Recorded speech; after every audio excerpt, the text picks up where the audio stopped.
The following podcast I did with Jordana from Drinking in Jordana Greenfield, who has recently married a relative of mine, and really happy about that. But she is the influencer of another type. She is inspiring. She teaches us about hope and the beauties of Judaism and how the Torah has beautiful lessons for us.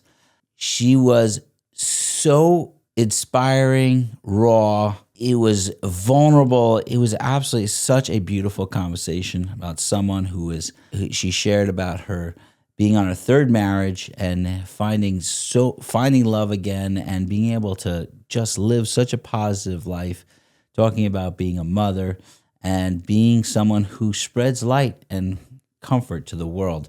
So the conversation was absolutely beautiful, is absolutely worth the listen. Remember to like, follow, subscribe, and I'll leave all of her ways to get in touch with her and see what she's doing in the show notes. So enjoy. I sure did. Hello and welcome to the Brainstorm podcast. And now, your host, Sonny Perlman.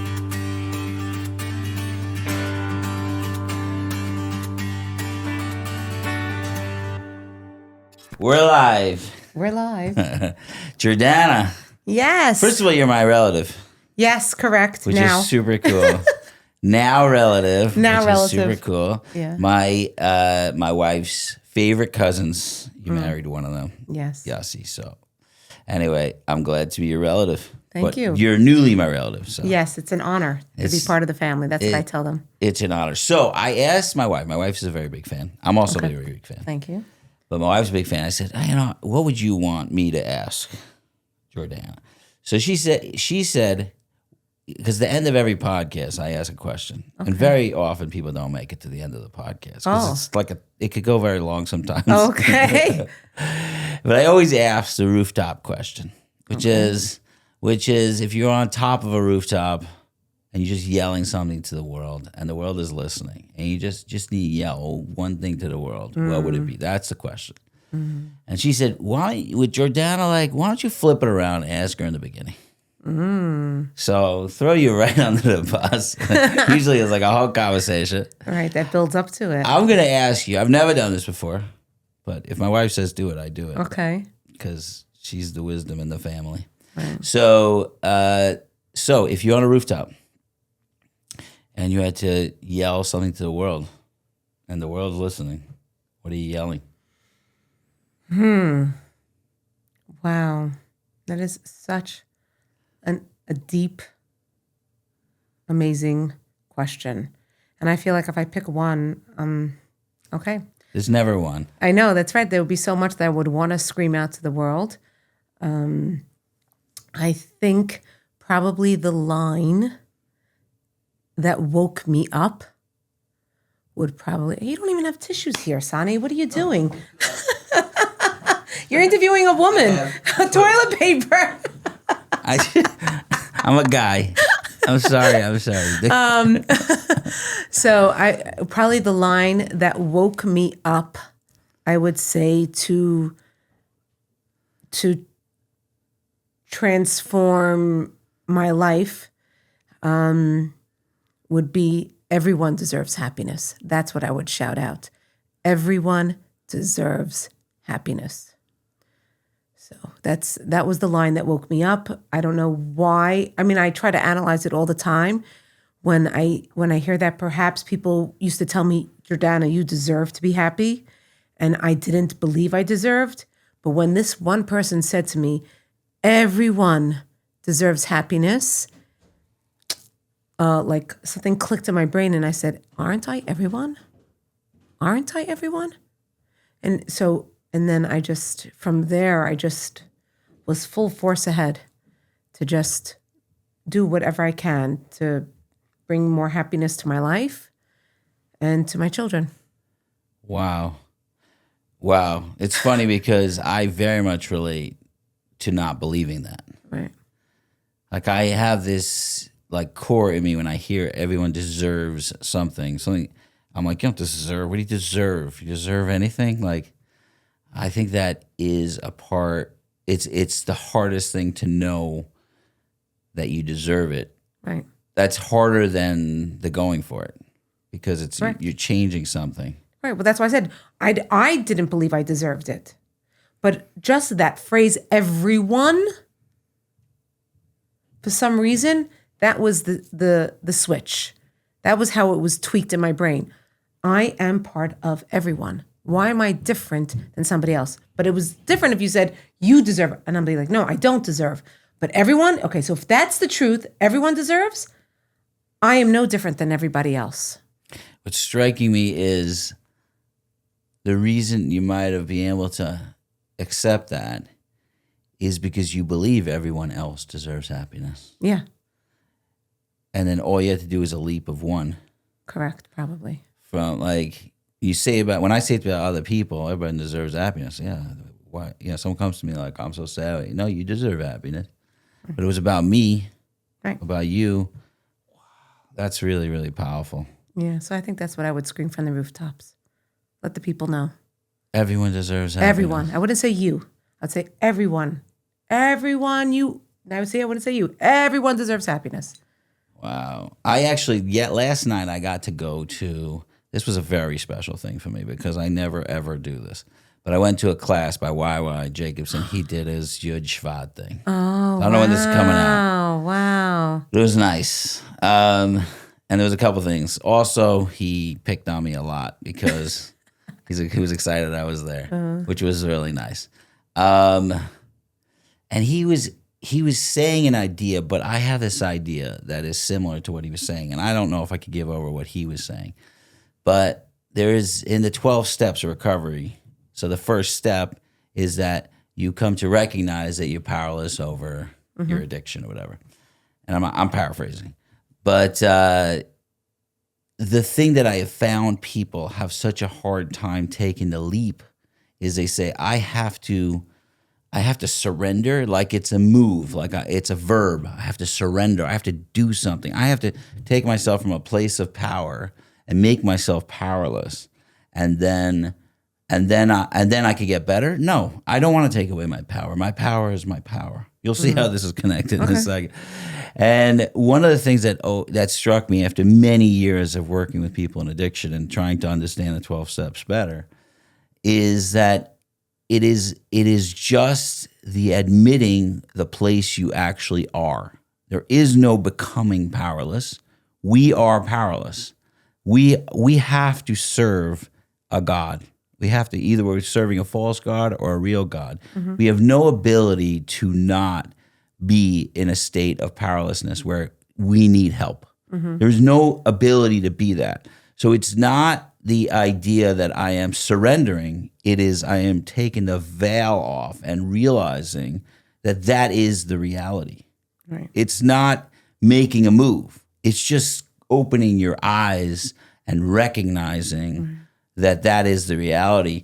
And I feel like that is most of the work. So when someone said that word, everyone deserves happiness, you realize the reality. Like you notice. Exactly. Oh, if it works for everybody, how am I not involved in everybody? Correct. Exactly. Very good comparison. I like that. Yeah. Very good. It's just a reality. It just is. And I find it's interesting because and we'll get to questions in a second. It got me going. But in recovery, there's a lot I'm fighting always. It's about the community. It's about the support. It's about all this. And people have asked me, like, isn't it about self-love? Like, if I love myself, then I should be fine. And I said, my answer is that self-love is the answer to everything.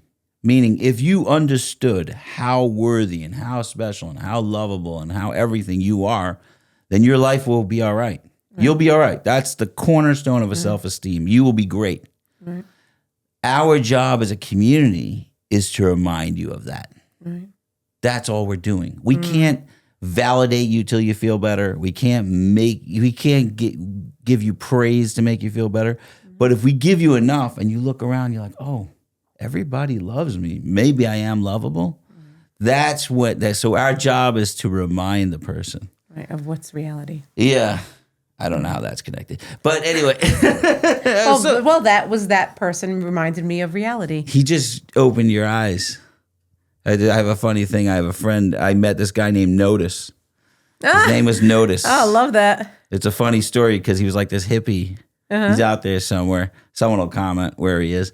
And he told me the reason he gave himself the name Notice is that he was like living his life and then he smoked marijuana and then he just noticed the world. Okay. And changed his name. Not that you're promoting smoking marijuana. I am not promoting marijuana. I just want to clarify because that's the worst thing for an addictions counselor to be promoting. But it's a great story. Yeah. Anyway, okay. The reason I find you absolutely fascinating. Okay, I'd love to hear this. Let's get there. I like that. I like how it started already. I'm fascinating you. That's how it started. First of all, great idea to flip that rooftop question. So, shout out to your wife. Shout out to my wife. She's amazing. Oh my God. She's also smoking hot. So I'll say that. Anyway, I'll take that opportunity. So the reason, I mean, there's a couple of things. It's like I'm following your stuff, and it is a constant state of positivity and authenticity, and it's just coming out of someone that I almost, if I closed my eyes and didn't hear your story, I would think you're 21 years old right out of seminary. Oh. It doesn't make sense. You're supposed to say with my eyes open, you'll still look like you're 21. Right, I'm open my eyes, and you still look like it. But what I'm saying is, you've been through life. You share your life. Mm-hmm. It's not that you are hiding your experiences, but for some reason you have this unbounding like positivity that you want to not just have, but it spills over and you want to give it to the world. Right. Completely fascinates me because I have people think I'm positive, but I'm just such like inside. I'm like, I've seen all the pain in the world. I've seen. I'm like, how do you?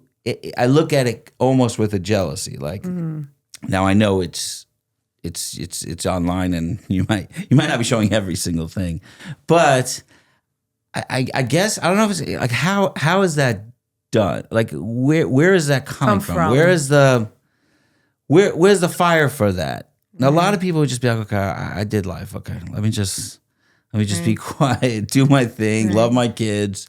But you're still on a mission. You're still putting it out there. So, and where does that fire from? Well, that's first of all, I just want to, before I answer where it's from, I want to preempt like it for you to clarify. You're meeting me. I'm the same.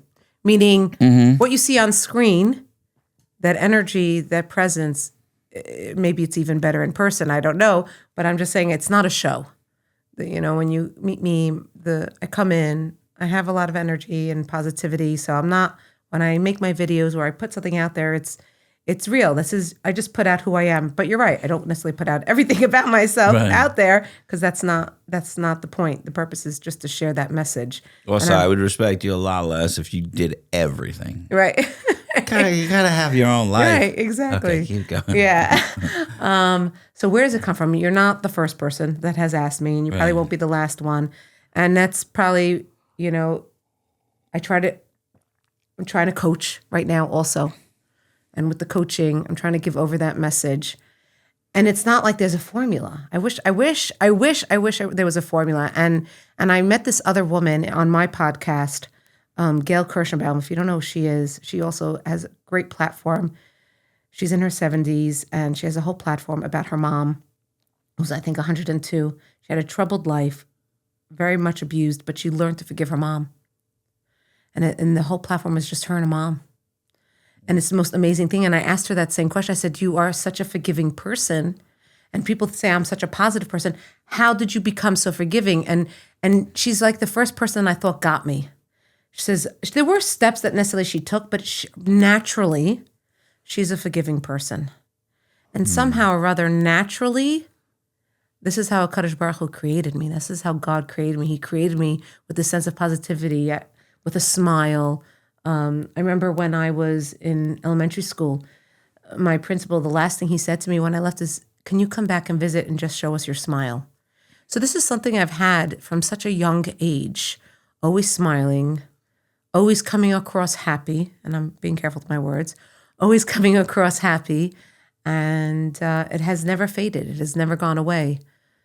And it's just mind-boggling, and it's such a gift that HaKadosh Baruch Hu gave me because I needed it. Right. Throughout my life, I definitely needed it, and it has journeyed with me, and it has helped me very much, helped me and maybe detained me, maybe, that positivity sometimes when I should have been more raw and real, I was maybe too positive and too hopeful about life. Right. And that could be a problem, or perhaps just poo-pooing certain feelings and emotions in order to just be positive. Like, Jordana, you got this. It's forget it. Like, forget it. Just move on. So that goal of having that positive side also could be detrimental. Yeah. With everything in life, we think that a certain character trait is all good. Positivity isn't always all good. No. Right? Isn't there something called toxic positivity? Toxic positivity. No, I'm thinking funny because I had this guy Simba on, and he doesn't believe in toxic positivity. He's just straight positive all the time. Well, he's awesome. Right, but then it could be that you're ignoring. Yeah, you're ignoring. That you're ignoring the things that you need to look at because you're just being positive. I just heard Elon Musk say a line. Yeah. That was right on this. He said, I'd rather be an optimist and be wrong than a pessimist and be right.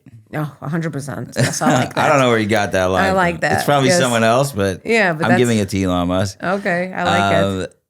Yeah, like that's what happens. If you're an optimist, sometimes you're wrong, and then the other people might say, okay, stop being an optimist. Like, because I'm being positive when I shouldn't be positive, then I should stop. No, I would. So you're saying don't do that. I would say be positive, but take a longer look, not a quicker look, a longer look at certain things. Doesn't mean you can't be positive about it, but just maybe pause a little bit more. Right. Well, you have a nature to just jump into things. Is that what you're saying? Yeah, That's no breathing. That's why I do my spiel every morning. Right. Is one of the things I say, and don't forget to breathe. Because that's my spiel. That when we breathe, that's the ultimate form of connecting with God. Because that's how He first connected with us. He breathed into our nostrils, and then we got a soul. So if you want to connect with God, breathe. Yipach hanefesh. Yeah, right. Mm-hmm. Well, yeah. That's what he said. He breathed in. My wife and I, when we first got married, we were like trying to think. We were like, we always say God bless you for a sneeze. What do you do when someone coughs? Okay. So we decided we should say Hashem Yipach. That like God blew, like you blew it out. You should blow the soul back in. Cute. Anyway, yeah, didn't take. But even I think I once read. I don't know if I've actually practiced that, but when you're intimate with your husband, your spouse, that if you really want to get really, really intimate, then you just sit in front of each other and just breathe each other in. Like no talking, just looking, just breathing. That there's something about just pausing and just taking another look that really just brings things back to where it should be. It's so interesting because the breathwork world that's like out there, it kind of took me by surprise. Like I'm doing this for a really long time.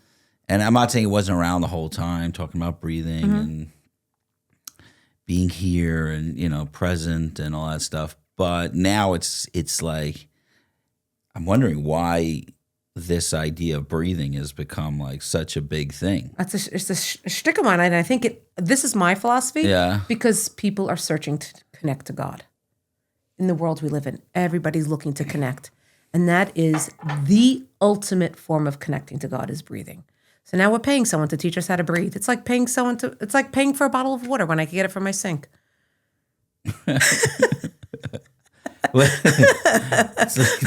Which is so silly, which is wild. No, but breathwork is very different. I would never breathe like that by accident. No, but people forget. People really just, I understand. I know I'm belittling. I'm not belittling it. But I'm saying it. But I like that you have such a spiritual approach to it because, I mean, everybody talks about how like you kind of connecting to yourself, and you're saying it's connected to God, right? Which I guess is yourself. Yourself, right? I guess it's the the part. same. I think it's part of yourself that is godly. That's what I think breath work is, in my opinion. Yeah, it's interesting because the opposite side is we're in a culture where we're like doom scrolling and things like clips are getting shorter and shorter. It's like almost not letting you breathe. Correct. Like if you watch, like I watch like the old Star Wars movies, and you could watch a guy drive his whatever, this flying cars, whatever, and it takes like 5 minutes. They drive up and say hello, and Right. like that would never work today. You can't breathe. Yeah. It's like boom, boom, boom, boom, boom, boom. You have to like keep it going. Yeah. So on the other side, it's almost like we can't catch our breath. Correct. We have all the time in the world, and we can't catch our breath. Yes. So the idea is just sit and breathe And connect. and connect. But it's interesting you said that, you said somebody who might have been through, I'm going back to something you had said, that something in my brain went, that people maybe who've been through different experiences, similar or other experiences, they might have been like, just forget this already. Like, let me do my thing. Mm-hmm. And I definitely have had that stage. And for a while, and I was just sharing this with this person this week, for a while, if I would go for a walk, I put on my AirPods. When I'm traveling on the buses, people seem to be liking my bus escapades in Israel. And I go on the buses. Buscapades. But yeah, and I put on my AirPods and I just listen to YY. I listen to Rabbi Farhi. These are Ephraim Goldberg. These are my 3 top hits. And I'm tuning everybody out. And I just want to be by myself. I just want to and then I realized that I'm missing a big chunk of who I am. And so for the past week, I started something new. I'm not doing the AirPods. And it's been lovely. I've been talking to people, having amazing conversations on the bus with people. I sit down and I ask somebody who they are. And for a while, it's funny. It might sound weird that I just wanted my own space. I just wanted to enough. Like my head was spinning from being me. Right. But I missed it. So I'm without the AirPods now when I go out and about. That's what I try my very best. Yeah, I think of this as like Coca-Cola Classic. Like we're going back to the original. Yeah. I don't know if you remember, but when we were younger, every plane was a good story. Right. We didn't have a phone, so Right. you had to talk. I have this rabbi who works for us at the Village with the Sober Living, and his name is Rabbi Berger, and he always has an awesome plane story. He's flying here and there. He's got great plane stories. And the other day I realized, because he has a flip phone, he has to talk to people, And he's not watching the screen. I don't have any plane stories. I'm like busy doing my Right. things. So you're actually going back to the old days. Yeah. We used to go in the buses in Israel and just be happy. Yeah. I remember one of my most amazing, I remember when I was in seminary, I got on a bus once. So obviously, since I'm not 21 and I was in seminary, there were no phones. It's just FYI out there. And I remember I was sitting next to a girl who was a Chiloni girl, a non-religious girl. And here I was evidently religious. And she was just talking to me and she was upset. And she's like, I don't understand. What's the purpose of everything? And we were having a whole conversation. And I turned to her, and I get this a lot, which I don't know. Thank you, HaKadosh Baruch for putting words in my mouth that seem to be a message to people. I don't know how I do that. So it's all from him. And I said to her, maybe my whole purpose in life, she said to me, what's your purpose? What's your purpose? You think you're religious? What is God's purpose for you? I said, perhaps it's just to sit here next to you and have this conversation. And she paused and she says, that's the first time somebody said something that I thought actually made sense. That I like. I find in general, if you bring somebody into the picture and if it's about them, they like it usually. Right? So. They're like, if your purpose is about me, then I can agree with you. But she liked it. I don't know where she is in this world today, but she liked that a lot. She's raising grandkids in Bnei Brak. Perhaps. I have the funniest thing. Like people the end of story with, and now he's in Bnei Brak with 7 kids and Kylil and this whole the turnaround story. So I always make a joke about that. Like whenever I finish a story about a guy who's struggling, I say, and now he's in B'nai Brak with 7 kids. So meanwhile, I get a phone call like 2 years ago. This guy says, I haven't spoken to you in years. I just want to let you know that you changed my life. I'm all this stuff happened. And I'm living in B'nai Brak, and I got 5 kids. It actually happened. I'm a rice Kylo. I'm like, you're my story. I could use you all the time now. But isn't it such an amazing profession that you're in? That you get the feedback from people, and they let you know that you've helped them. I guess not. It's amazing. I love the weddings more than the funerals, a lot more. Yeah. So there's definitely the downside. I am at the place, which is weird because I'm out there putting myself out there on podcasts and everything. Like I'm putting myself out there in a way where I am feeling more and more like I just want to be with my family. Like the question I asked you. Right, that's where I had that phase. Yeah. That's a little bit where I am. It's like I've recognized the gold that I have at home and I'm just like, I just want to be here. And I'm lucky because I started for the first time in 25 years, I'm not working at night. I always worked at night, which is really sad for someone who really likes his family and his wife.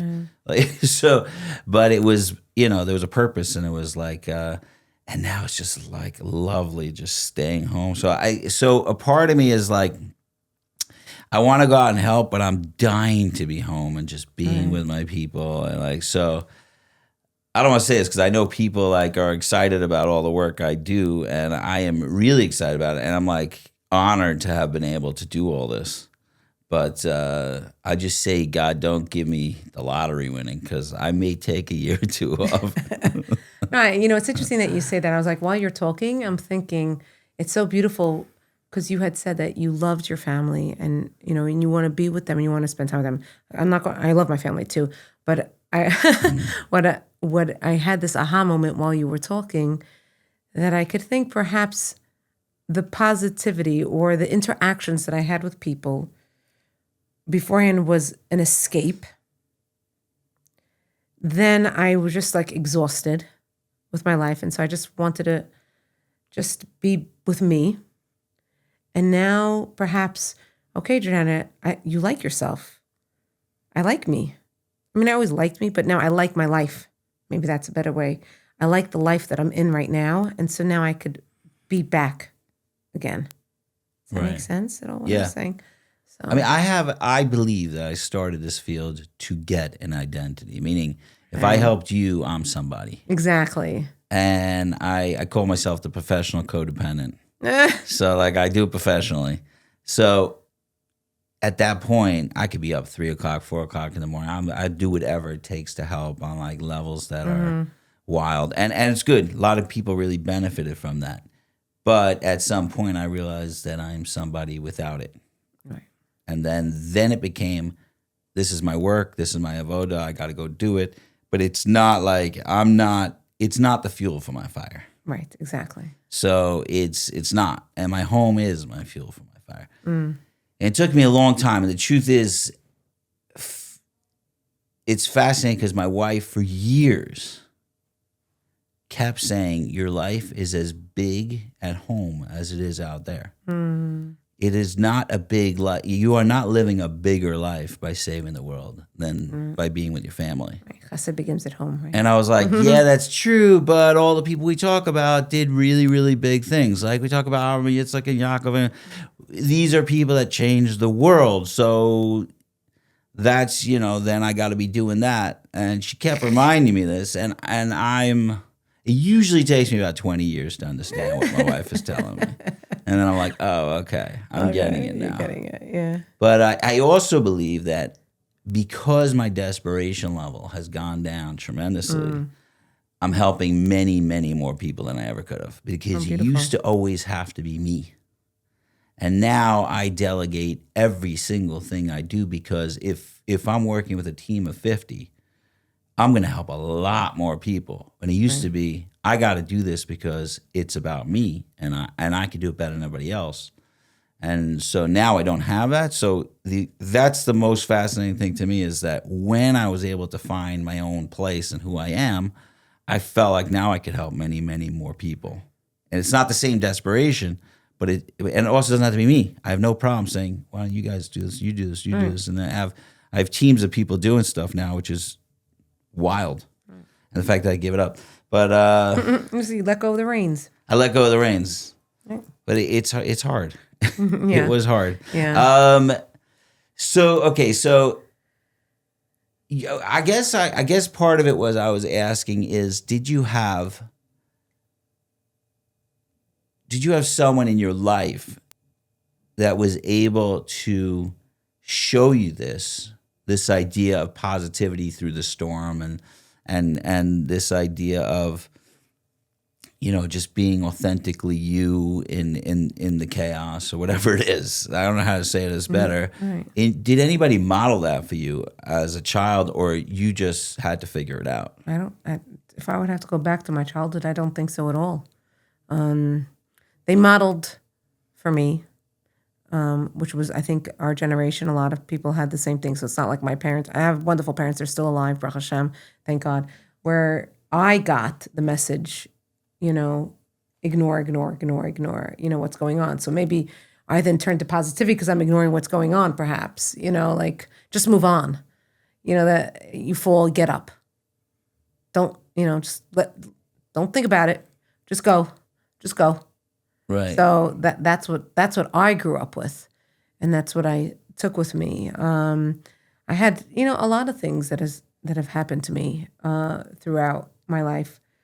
When I was younger, I was sexually abused. I had to just move on, type of thing.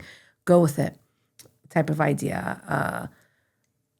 Perhaps that attributed it to a lot of marriages not going so well. A little messed up in my way of thinking about relationships. I would, perhaps, thank God, therapy has really helped. EMDR has really helped. I'm a big fan of EMDR. Okay. So that's helped me tremendously. And I don't know, it's just, I was very loved. I was the baby of the family. So if anyone's a baby out there, you probably should know what I'm talking about. You have lots of parents, but lots of love and caring for you. I don't know, just this is the way I was born. Right. I wish I knew exactly what I could tell people. Like, if you do this, you do that. I could only tell you what I do. And I don't think anyone necessarily modeled it for me, in my opinion. My mom has a great smile too, but right. I wouldn't say I wouldn't say that she always comes across positive. I wouldn't say that.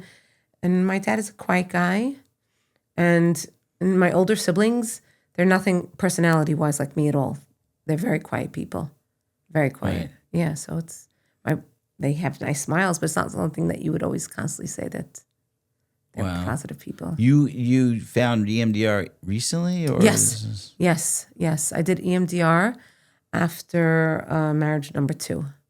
I found a great therapist, unbelievable therapist, and I did it for close to 2 years. It was very difficult for me to do it. I don't know about other people when they do EMDR, but every session when we would do it, I did it with the lights. When we would do it, I would go to the place. Mm-hmm. And talk it through the situation or the episode, whatever it was, and then she'd want to do it again. No, it wasn't happening. It's so difficult for me to go back and touch and feel certain things in life in general, because that's my go-to is just like shoo, forget it, like positive, like okay, just move on. That's the negative, and that's where it's toxic. Right, and that's when you're not willing and ready to feel. And so I would only be able to do it like one time a session. And then we'd have to we'd deal with it. I'd get there and then she'd, okay, let's do lights again. And every time I just can't get back there again. But the first time in the session, boom, I got there, I felt it, I experienced it. And then every time after that in the session, I was never able to do it again. So that's how my sessions worked. Yeah, so you get one. I get one per hit, session. One per session, one like deep per session. That was me. And you feel going back there has helped you go forward? Yes, I mean, I don't really I mean, I think if I could be wrong, EMDR, the point is to, like, we went back there and then you talk about it and it's like as if you're rewiring your brain on the experience that you had. So it worked for me. I think that different things work for different people. That's why there's so many different modalities out there to help people for different situations. But it definitely, and again, of course, I was at a different place in my life, feeling differently. I don't know if I was younger, if it would have worked. I have no idea. Right. But everything's timing, place, person, like everything else in life. So it worked with the great practitioner I had, great therapist I had, a perfect time in my life to do it. And, we spoke about other things. I have a childlike in me, a teenager. I had to learn how to be an adult. I used to like, I don't know, but this is before I even was in therapy, and I didn't realize it was such a thing. I used to go over to people and I used to ask people questions. I said, close your eyes and tell me how old you are. Like when you close your eyes and you think about who you are, how old do you see yourself? And for many... Yeah, you want to answer it? Hold on. Okay, close your eyes. I used to have an answer for this, but I think it's changed. Right, it's great if it's changed. Can you close your eyes? Who do you think 100. You see 100. Oh, wow. Oh, gosh.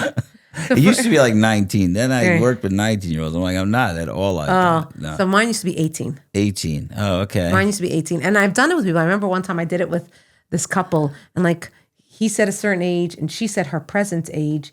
And she's like, and he said that he picked that age because it was before children. And she's like, what? You don't like our children?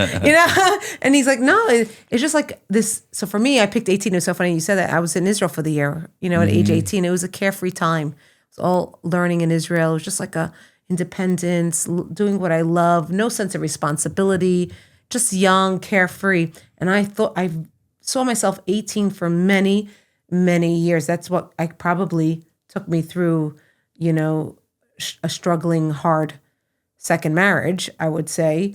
Even to the point where we would get invitations to shul dinners. Like, I can't go to those. Why not? Because I'm 18. That's really getting into it. Yeah. 18-year-olds don't belong at shul dinners. They don't. They don't belong at shul dinners because you're not really an adult. You don't do that. Yeah. And that's how I really saw myself. And then only when I got divorced for the second time and I started working on myself, I love that I'm 52. And I close my eyes and I love it. And I see myself as a 52-year-old woman with grandchildren, children, living a life. What age did that change? It started shifting, I would say, in the late 40s. Right. That was like mid 40s when I got divorced. I got divorced when it was 2020. So I was 46 when I got divorced. And I would say like maybe 2 years into it, I was able to start saying Moda'ani in the morning. I wasn't able. Yeah, I know, guys. I'm being honest here. I didn't say Moda'ani in the morning. It was something that I struggled with. Right. I grew up modern Orthodox. Okay. And my mom did not grow up from. She became from when she married my dad. Keep kosher, keep Shabbos, and she learned a lot of her Judaism through us, through our education, through what we brought home. Even though she would say, "Oh my gosh, my dad did do that." Like, I thought that was just like something you do. I didn't know it was a Jewish thing. Right. And I remember I was in camp. Just recently told this story to a group of girls. I was in camp. I was 12 years old, Camp Marashah, and I see kids in my bunk saying something before they go to sleep at night. Like, what are you guys doing? They're like, we're saying Shema. I'm like, what? Like, why are you saying Shema? It's not like, it's right. Like, they're like, you do Shema before you go to bed at night. I'm like, you do? So it's like, so I got a lot of my Jewish education from my schooling, but that's not enough. You have to live Judaism. And so Moda'ani was a struggle for me. Right. Because not like I woke up in the morning and someone told me, you're supposed to say Moda'ani and you're in school already. So everyone does Moda'ani part of the dot. It just was a disconnect. And I remember I asked one of my sister's good friends. I worked in Camp Mesorah and she was there also in Camp Mesorah. And I said to her, I don't say Modani in the morning. She says, Jordana, just say it at some point during the day. Say Modani. Just say it. And eventually she said, you're going to gradually see that you say it closer and closer to the morning. So about at age 48, Okay. I finally said Modani in the morning. But it wasn't that, I mean, Modani is a very powerful prayer of gratitude for like the morning. It's like, it's not the time I feel a lot of gratitude. Correct. I was not happy to get up and do my life. Right. It's very hard work. So it was also symbolic. Like Yes, that it was was symbolic. a time when. Doing my life was hard work. Right. I just had to get up. I mean, and I was so thankful for my job. I worked at Yavna Academy for 28 years. Working at Yavna was a lifesaver. Having children, I guess, also added to the burden, but they also were able to keep me focused, eye on the prize type of idea, stay focused, like do as much as you can for them. And ultimately, that's really what got me out was COVID and my kids. So... You got divorced during COVID? Mm-hmm. Good move. Well, 3 things happened during 3 Ds. I told everyone. I don't 3 know. Ds. 3 Ds. Okay. I know. I'm so sorry. I don't mean to sound so horrible. Guys, I like a good divorce. Even though I love a good marriage. No. The 3 Ds. The 3 Ds of COVID were either you died, you got a dog, or you got divorced. That's amazing. That's awesome. I love that. I know. It's horrible, but... I did not do any of those. Oh, you didn't get a dog? We had a dog way before COVID. Oh, before COVID, you had a dog. Okay.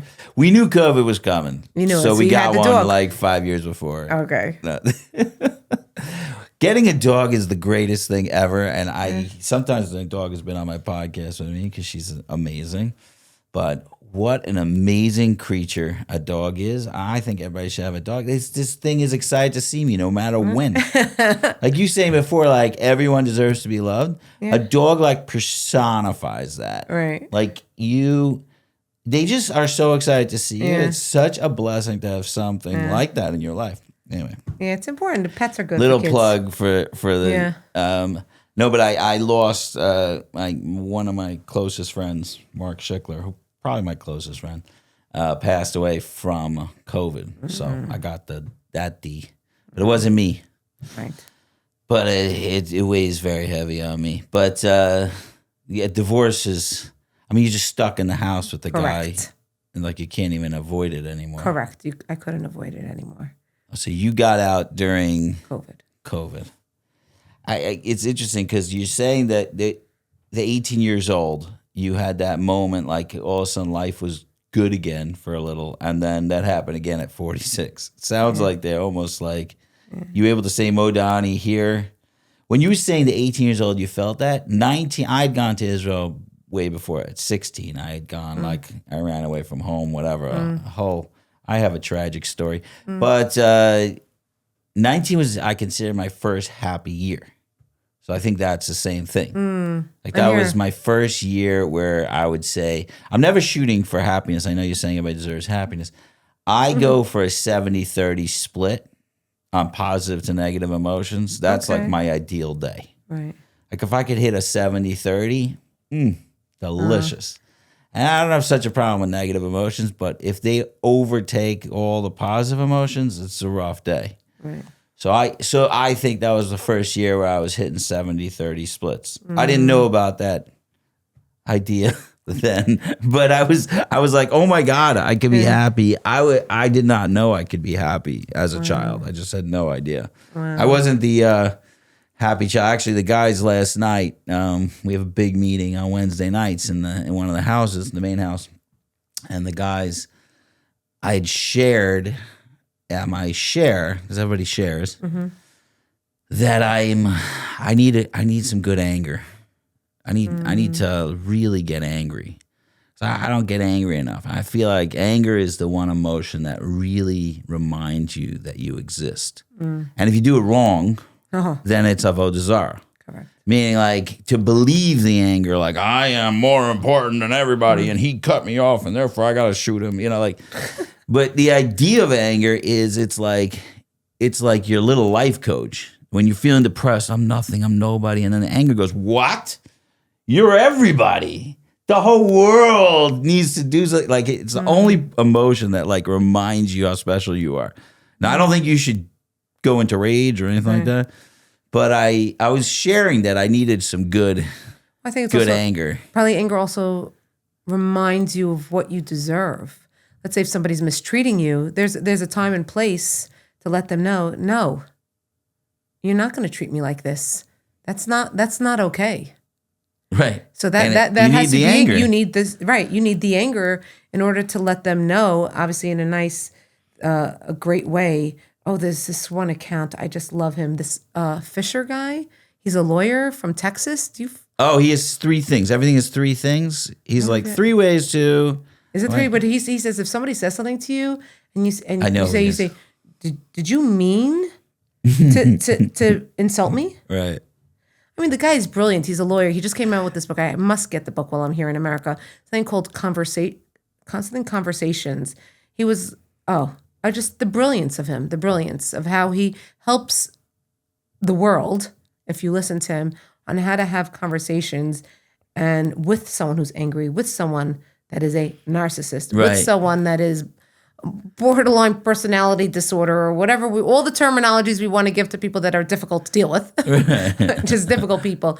He just has just a way that he helps you with the phraseology. Unbelievable. Yeah, he's like 3 ways to answer a narcissist.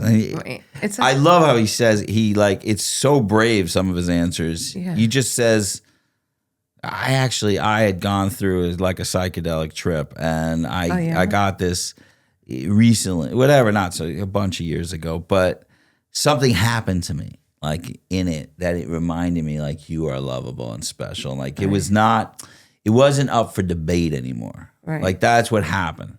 As a matter of fact, I always kind of saw myself as like this bowling ball that no one could hold. And it literally like made me into a helium balloon. Like everybody wants to hang on for the ride to loving Sonny, like that. So it started happening like that. But what ended up happening is that when somebody would be talking to me and they say something hurtful, it wouldn't even register in the past. Oh. And now I literally, it was like a newborn child, and I've done it for the last 3-4 years. I just go, ouch.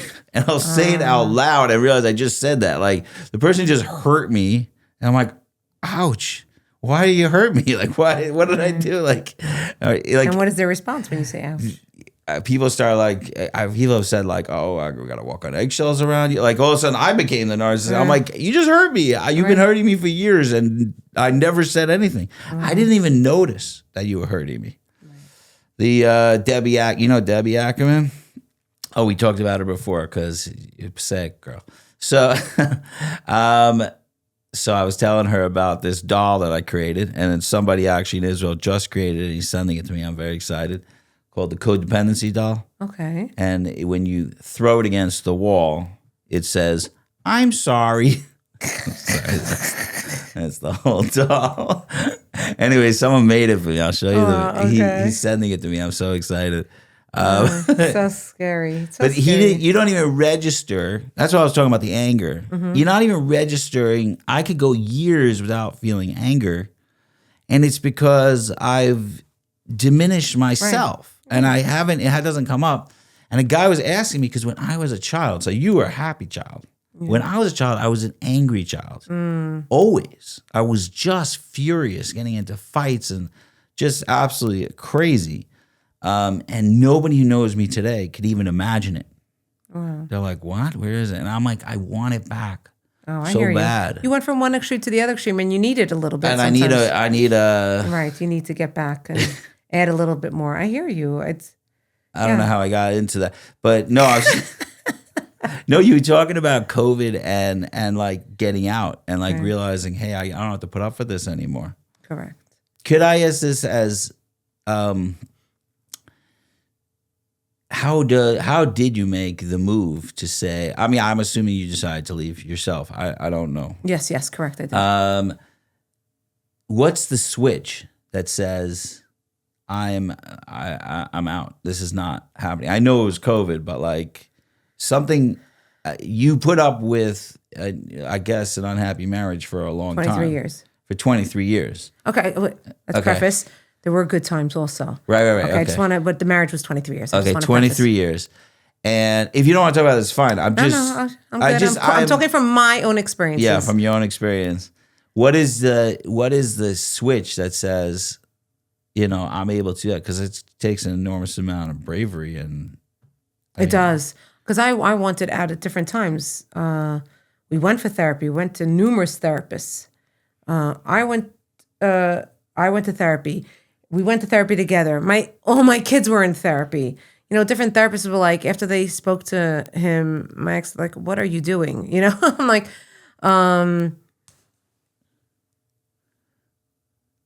there was a time period he had gone to prison for 5 months.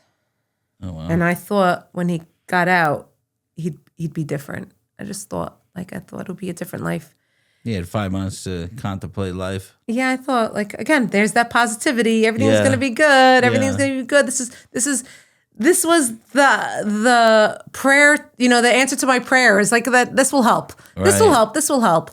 And it didn't. It didn't help.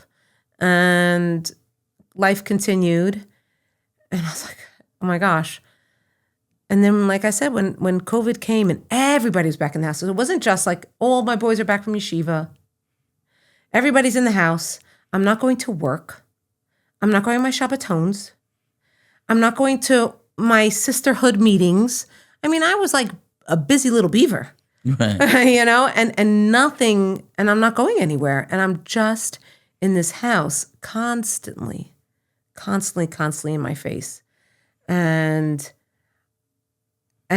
that rooftop, a friend of mine said to me, and I was just complaining how I'm so unhappy. And my friend said, everyone deserves happiness. And I told you, like, it was eye-opening for me. And I'm like, I am not happy. I am not happy. So I said to somebody else, I'm so not happy. I started crying to this person. I'm so not happy. And they said, well, we've told you this for years, get out. And I'm like, I don't know if I can. Because I had said to myself, I can't do this again. What a failure I am. 2 marriages? What a failure. And then I said, how can I do this to my parents? How can I do this to my parents? So I used to tell myself, after 120, after my parents die after 120, that's when I'm going to get out. So they don't have to see me divorced again. I'll wait. Wow. And this person said to me, I told you this already. They said, what would you need in place in order to get out? I said, I can't do this alone. I just can't. I would need the support of my parents. So this was a Wednesday. And this person said to me, I give you until Friday to call your mother. If you don't call your mother by Friday, I'm going to call her. Oh, my God. And I said, okay. And then I got in my car, left my friend's house, and I called my mother. And I said, Ma, I have to get out. And she said, thank you, God. It's about time you woke up. Oh, my God. She says, we're here for you, whatever you need. And so that was before Pesach. I tried to, and then over Pesach, I read this amazing book, The Choice by Edith Eger. You ever read it? Yes. Oh, amazing book. But a long. So I read the book. Is it a long time? I don't know. I don't know. It would be like, for me, I think it was very popular 6 years ago. So right. I think I cruised through it. Okay, it was a great book by Edith Eger, Holocaust survivor. Right. She's amazing. Yeah. Dreamed to meet her. Get her on the podcast. I've tried. I reached out. I never got. Really? Yeah, I know. All right, we'll get you. You should interview her. Yeah, I'm just awesome. I would fly out, obviously, there to meet her and just have a conversation with her, and or do it virtually. I don't care. So, I read that book, and then that book really helped over Pesach, and that Motzei Yantif Pesach night was April 19th. Was Motzei Yantif that year? We went for a ride, and I told him, I'm done. Wow. Nobody's heard that from me before. All right. So I'm like, no, I'm really done. I'm done. We're done. We're done. And I physically had to remove myself. I moved into the basement of my own home. The kids weren't supposed to know. but I think they all knew anyway that I moved to the basement because I couldn't stay in the same bedroom. I would get sucked right back in. Right. And so July 3rd of that year, I got my get. I went through a mediation instead of like official lawyers in court. I just wanted out. And I wanted my kids out. Wow. So that's what I did. So a lot of this was about like the image, like you talk about the failure of like doing this twice. Yes. I there's a clip that is going through my head where you put it out. It was almost like, and this is another thing I really like. What? That one? No, Husband number one, husband number two, yeah, and three. Okay, that's the clip. Oh, Yeah. You really reminded me. Okay, I was trying to remember what it looked like. Yeah, the clip where you made, I don't know, it just felt very heroic to like say something that other people might be like, I don't know if I touch that. Okay, it is what it is. I'm just not talking about it, that type of thing. And you just put it right out there. Yeah, I saw the trend. Yes. I saw the trend. And I was in the car. I happened to have been in the car with Yossi. I see the trend. And the trend was somebody talking about mistake number one, mistake number two, and then like how they overcame. And then, and they're like, okay. And then you see their whole person as if, and then the text is like, oh, I overcame it. Right. And so I said to Yossi, I go, oh my gosh, Yossi, because I have a very creative mind. I'm like, This is perfect. He goes, oh no. And I'm like, yes, this is so perfect. I'm going to do husband number one, husband number two, and then with the glasses, living the life with number three, like that type of idea. Something to that effect. And I said, it's just going to work so perfectly. But that's what it is. I mean, it's not as easy as 1, 2, 3. No, it's not. But it's what, what I find so interesting. Maybe you could help me with this. Right. Okay, you ready? When I talk to women, because the reason why you come with this because it's a man perspective. When I talk to women and they hear that I'm remarried for the third time, more often or not, the response is, go you. Wow. So brave to either try it again, to put yourself out there again for the third time. Wow, that you've gone for you searched and searched and you kept on going until you're happy. You weren't willing to give up the persistence of it. That is the female take on it. And that's why I think a lot of women who are struggling reach out to me because I have this whole thing. My coaching business is about finding your voice. So either finding your inner voice to help women because I personify that, found my voice and I went for it, found my happiness, or the stage because I'm a speaker and people need help in preparing a speech or having presence, or their digital voice. So some people want to put themselves out there on social media. So I help with that. We'll leave links. Yes. Reach out if you Reach want. out if you're interested in any of those. But men, when you hear someone got married for the third time, they don't see it as heroic. Is that the truth? Okay, so first of all, I am suspect about the women. Oh, okay. For starters. Okay. I'm suspect on the women is because the women are, I think, acculturated to support each other when the other one's down. When the other one's up, they're kind of mean to each other. But when they're down, like, you need to, like, support them. So I'm curious if men and women may, like, the women might, I mean, I don't know exactly how men, like, let's get to the men in a second. But right when you said that with women, I was like, I've seen a lot of judgmental women be in person very like no, you did good, go you go girl, but inside they might be having those thoughts like if you talk to them on the side. So I'm not saying that that's true, but I'm a little sus, like a little sus. I'm a little sus. As the hasn't kids been say. my experience, but it could be that behind my back, maybe. No, I don't think anybody's talking behind your back, but I'm just saying it's like they jump to support faster than guys. I think if a man hears you're married 3 times, they're like, "Oy vey, another wife." No, I do. Well, there's 2 things. I think I don't know. I'm trying to think this out. I think they immediately like, what's wrong? Like, what's wrong? What happened wrong? Right? And they want to hear, something. You need a good reason. Like, give us a good reason, and then it makes sense.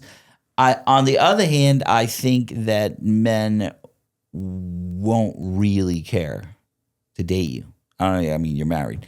But I'm saying I think that it would take very quick to answer. Meaning, like, they'd have a question and then they would just be like, okay, but she's great. So right. No, I'm saying I'm saying, but once that if they hear someone was married for a third time and they're married now, like the men don't see it as it seems to me as empowering as when a woman talks about it that they're married for a third time. Probably not. Probably not the same level of empowering, I think. I don't know. I don't know why. Like I see it as empowering. I'm a man. Okay. So you're more in tune to your feminine side. I'm more in tune to my feminine side. I was raised by a woman. Right, and I'm saying I'm from a divorced family, so I guess I'm a little more attuned. Right. And when I was young, there was no divorced families. So right. Same here. Yeah. Your parents were divorced? No, as well? But same here that wasn't very popular. It was There was like one girl in my class that had divorced parents. That was about it. Now it's like you got to divorce one just to get it out of the way. Just like, no, I'm kidding. I'm kidding. I know. It's sad. I know. I don't understand. Like, I know. When I got divorced, the first time I was 21 with a 5-month-old baby. Adina was. That's Adina. That's Adina. Big shout out to Adina. Big shout out to Adina. We're a big fan of Adina's. I am a big fan. Okay, you're a much bigger fan than me. She's gonna say now while she's watching this or hears this, she goes, "Ima, why are you doing that? Don't cry, don't cry. You're gonna make me cry." People say we're very. People sometimes say the relationship you have with your daughter is not healthy. You're too close to her. I'm like, well, maybe you're just jealous. Right. Also, you are close. You're 20 years apart. We're 20 years apart. People are like, are you guys sisters? I'm like, yes. Yes. I do. I think there's an age where when parents and their daughters, mothers and daughters get along, it's like, just get over it. This is a loving relationship that you're never gonna be able to compare. Yeah, I don't know. I try to have a great relationship with all my kids. I think I do. She's going into the field also. She's in the field. She's in the field. She's awesome. She's in the field. Yeah. Yeah. So Baruch Hashem. She's doing what she's passionate about, and I'm happy for that.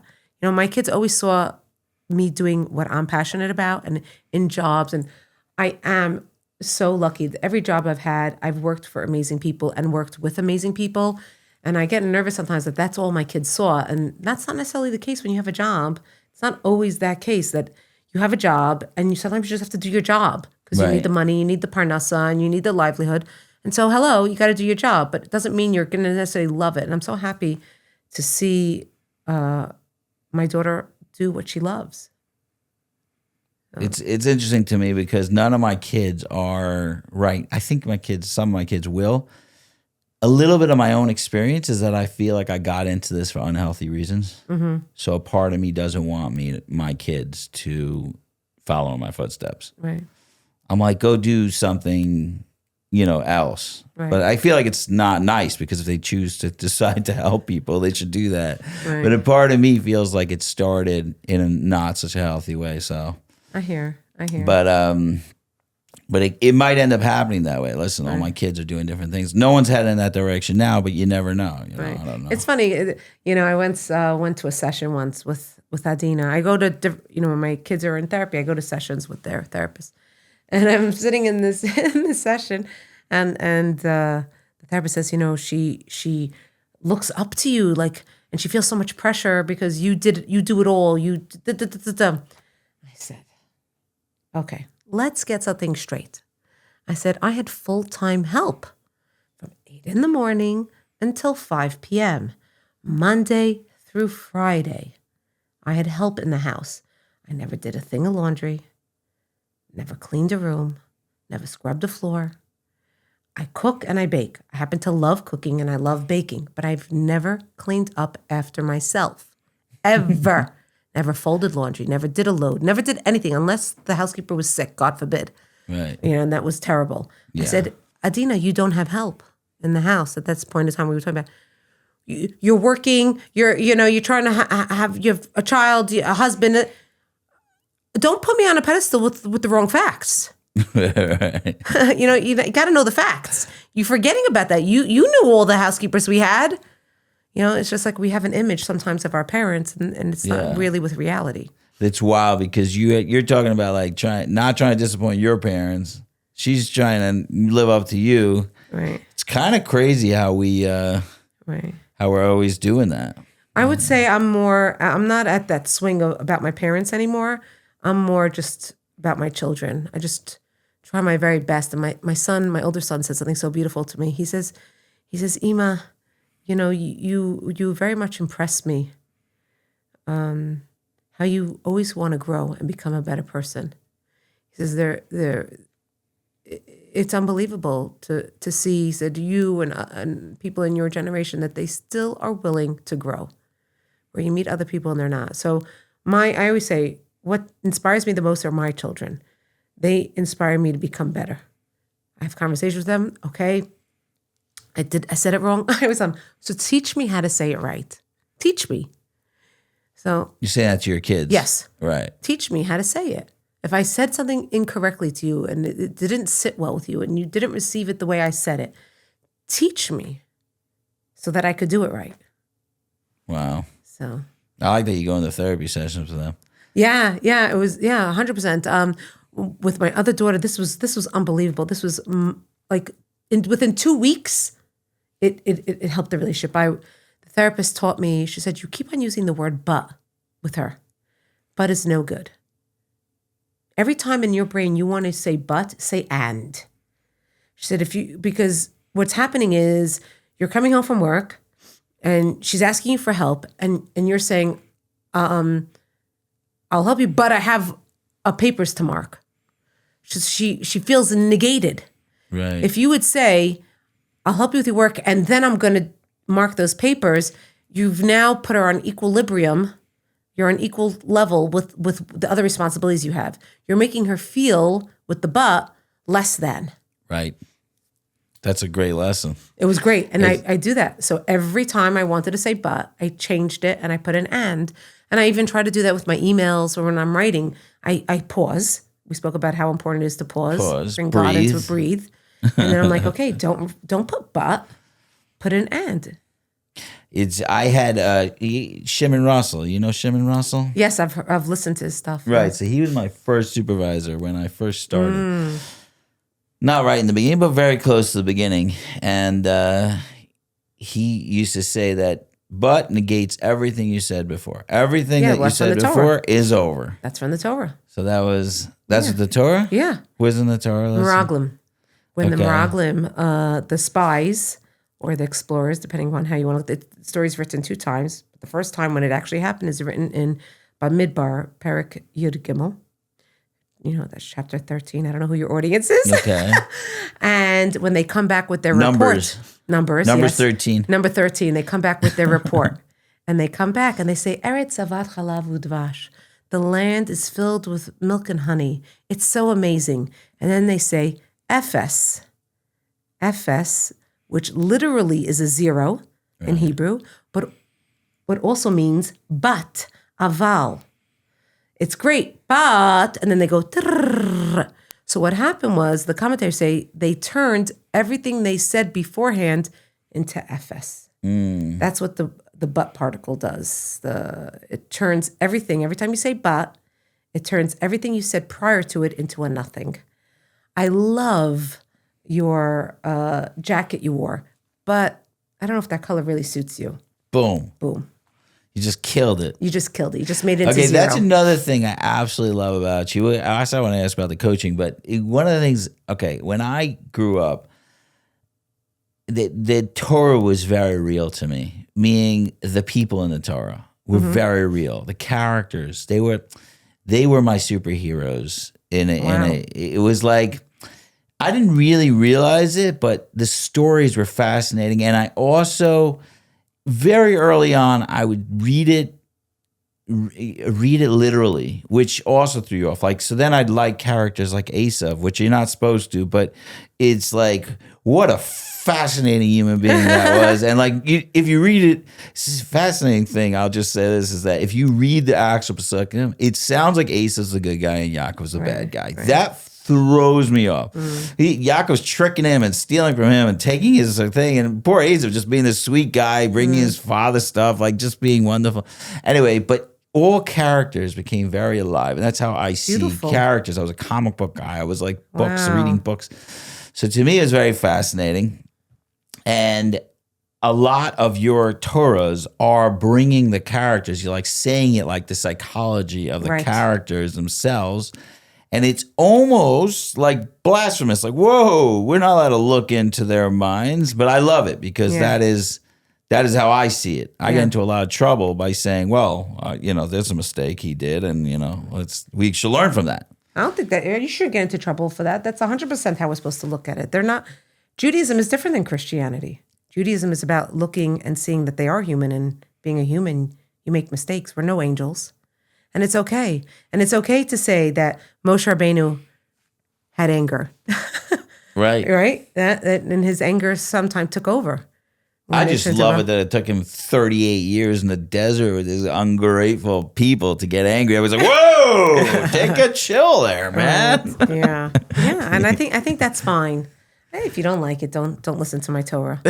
No. No, what I love about it is that I've always believed that the coolest thing about our religion over all other religions, and I've really studied all religions because I'm just fascinated, is we don't have this sainthood thing. Right, exactly. As a matter of fact, I think we have 4 people that never done Avera, and they're nobodies. I don't mean to say they're nobodies, but they're like the father, it's Yishai and Amram, and like... Hanoch, Binyamin. Am I making up the people? It wasn't Amram? I don't know. Okay. Maybe Amram was one. I remember Hanoch, Binyamin. Maybe Amram was one of them. Was it Eliyahu also? I don't think so. You think? Maybe Amram. I think it was Yishai and Amram, but I'm not. It could be Yishai and Amram, and so then it's Hanoch and Binyamin with that? Yeah, maybe. Okay, I remember Yishai and Amram, but so to me they were fill like, in with each other. if you never make a sin, you're a side character. That's how I don't mean to say you may be a supporting character in the story, but if you're getting into the muck. The real leaders, yeah. You're going to make... come on. Yeah. Hello. Hello.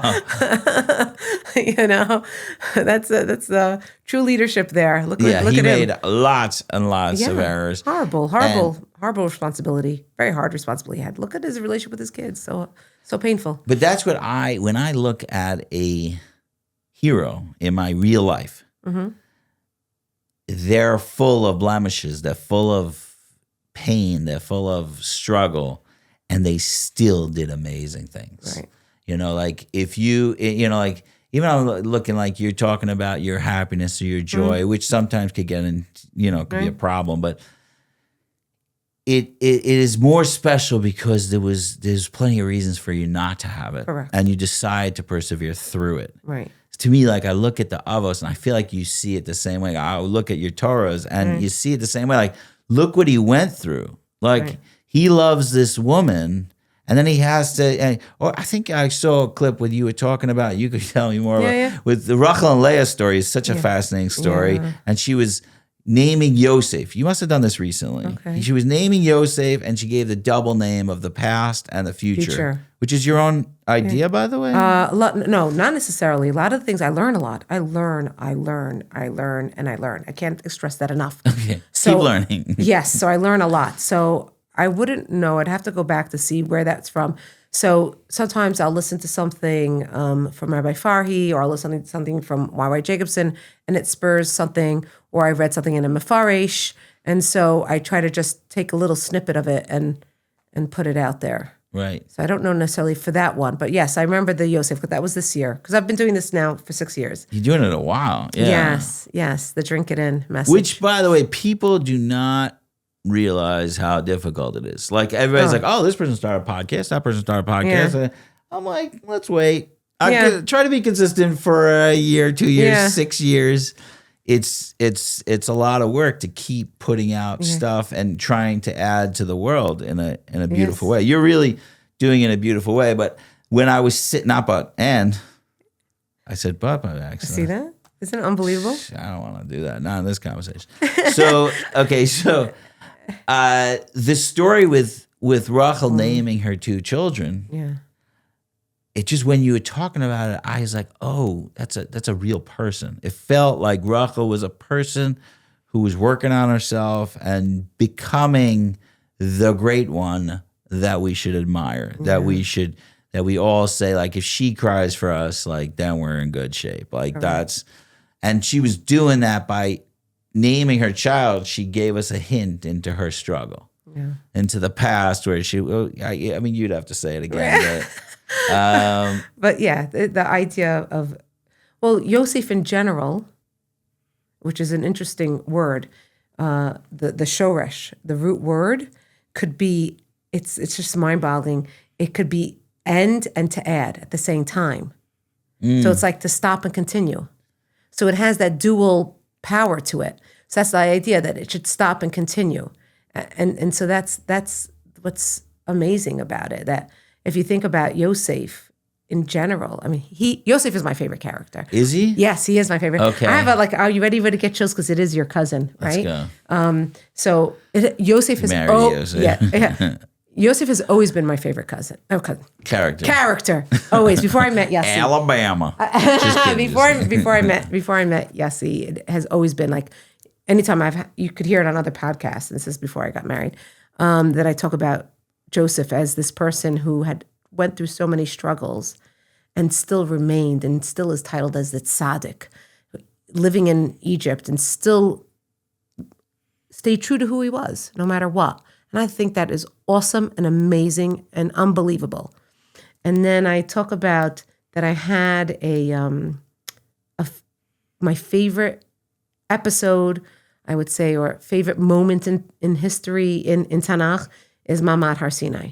I'm, for some reason, since I'm 18, I'm obsessed with it, in the sense of, if I see Judaica art that depicts it, I always want to buy it. Oh, wow. Yeah. And I don't have it. I mean, I can have it. My mom has it now, so also I could have it.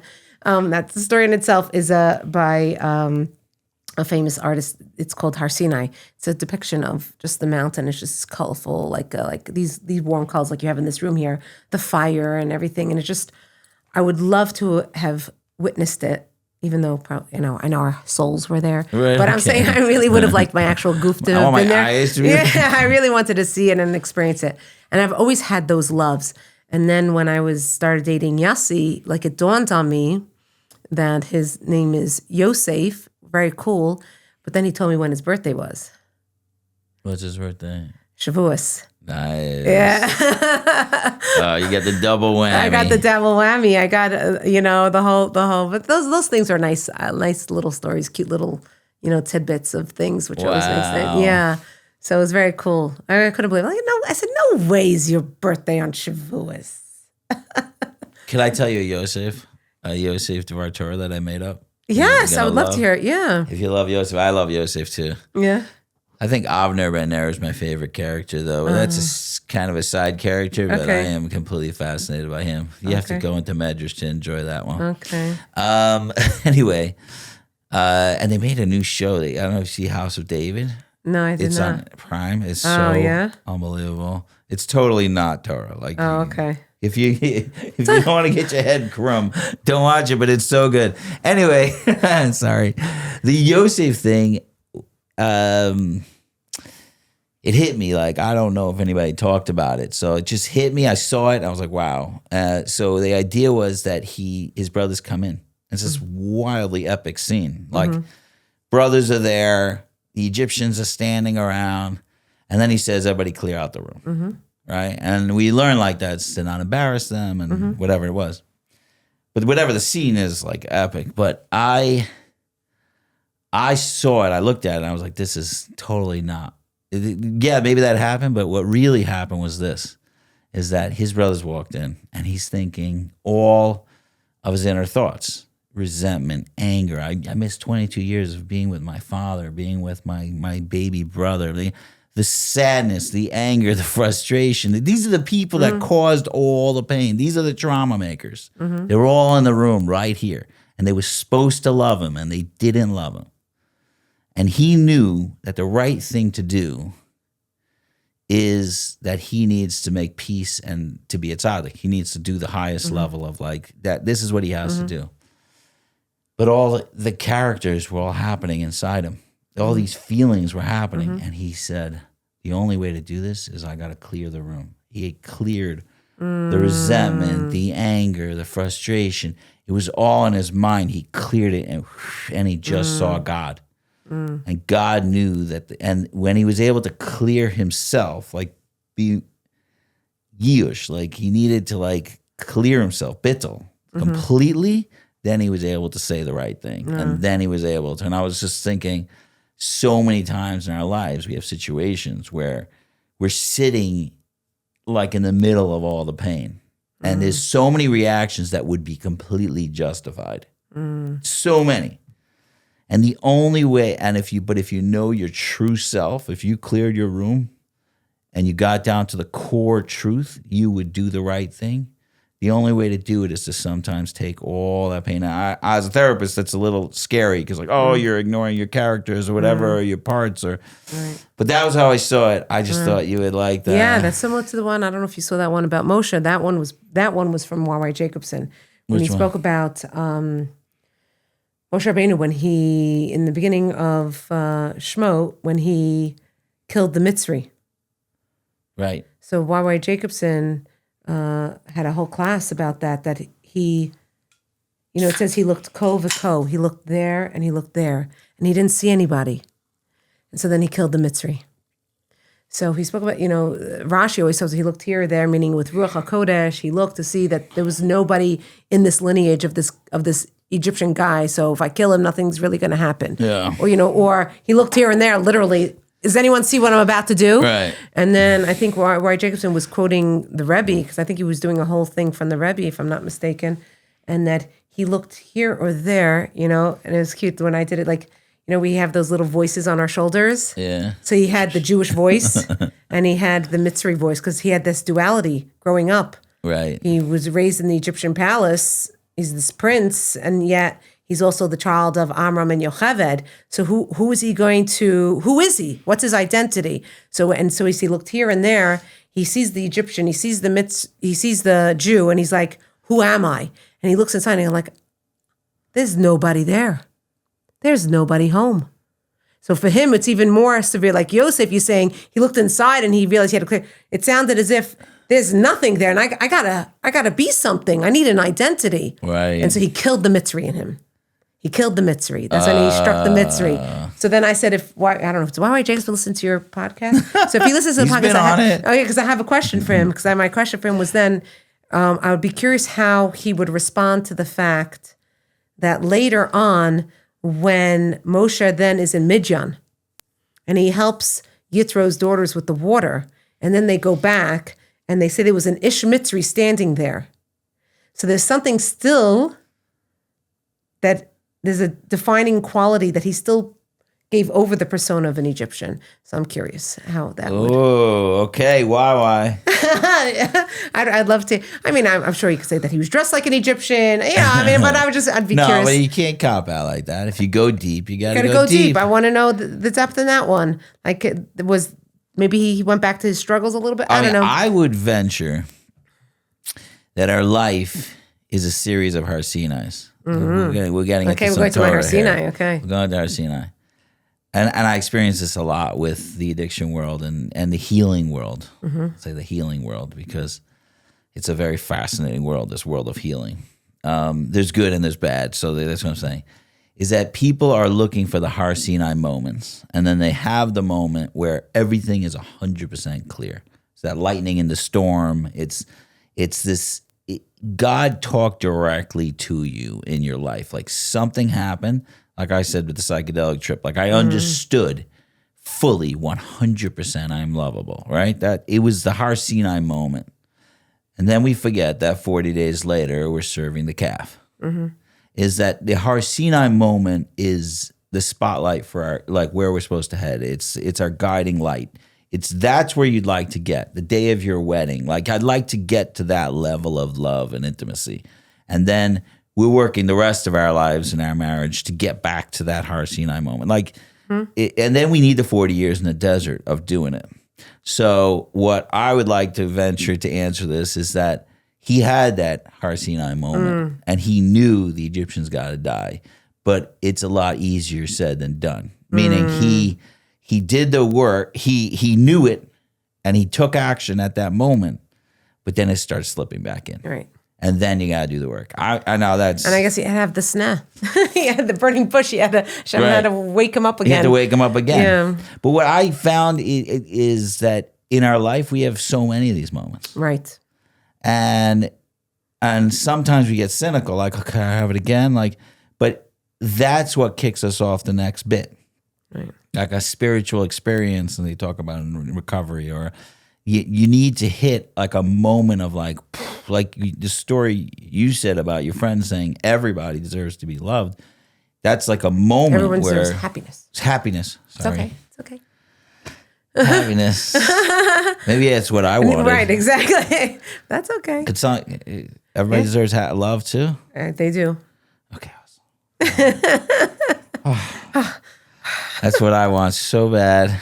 Please love me. Yeah. Anyway, but yes, what you're saying about the moments, you're 100% right. And this is I give a Parsha class on Zoom every Thursday morning to a group of women, and we spoke about this morning because this is Thursday, and this is a pet peeve of mine. Just as much as we want to connect to God, God wants to connect to us. If the best way to understand is if you're a parent and you're a child, you want to connect to your parents. But guess what? Us parents want to be connected to our children also. That's part of the whole kit and caboodle.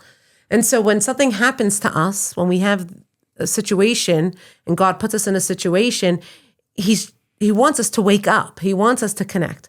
Now, I could have a negative situation or I could have a positive situation, meaning a tragedy or something joyous. More often or not, us human beings seem to wake up in tragedies. Someone's sick. What does the Jewish community do? We make Tehillim groups. Let's get together for Tehillim. Let's have a WhatsApp group. Great. When something joyous happens, what do we do to mark that occasion? Nothing. Where are we reconnecting to God, to the joyous occasion? Where are we more fervent in my worship and my commitments to God when something joyous happens? We're not. And I think we need to flip it. I think if we were more conscious, and you're making a wedding, so I told someone in the group, you're making a wedding, why not a week before the wedding, make a Tehillim chat group and say, who wants to do the Sefer today? Like, let's split up the Sefer. My daughter's getting married next week. Let's all recognize the good in our life and say Tehillim towards that in honor of my daughter getting married. Could you imagine, if you're a parent and your child was so appreciative, like, oh my gosh, thank you so much for doing that for me. Like, that was so amazing. The help that you gave me, I was so happy. You did this. Wouldn't you want to do that again? Wouldn't you want to help your child again for something good? You want people to connect through goodness, not through tragedy. So I think we need more awareness of what's good in our life, connect to God when it's good, still connect when things are bad, obviously, that's life. Just we got to connect more with the good.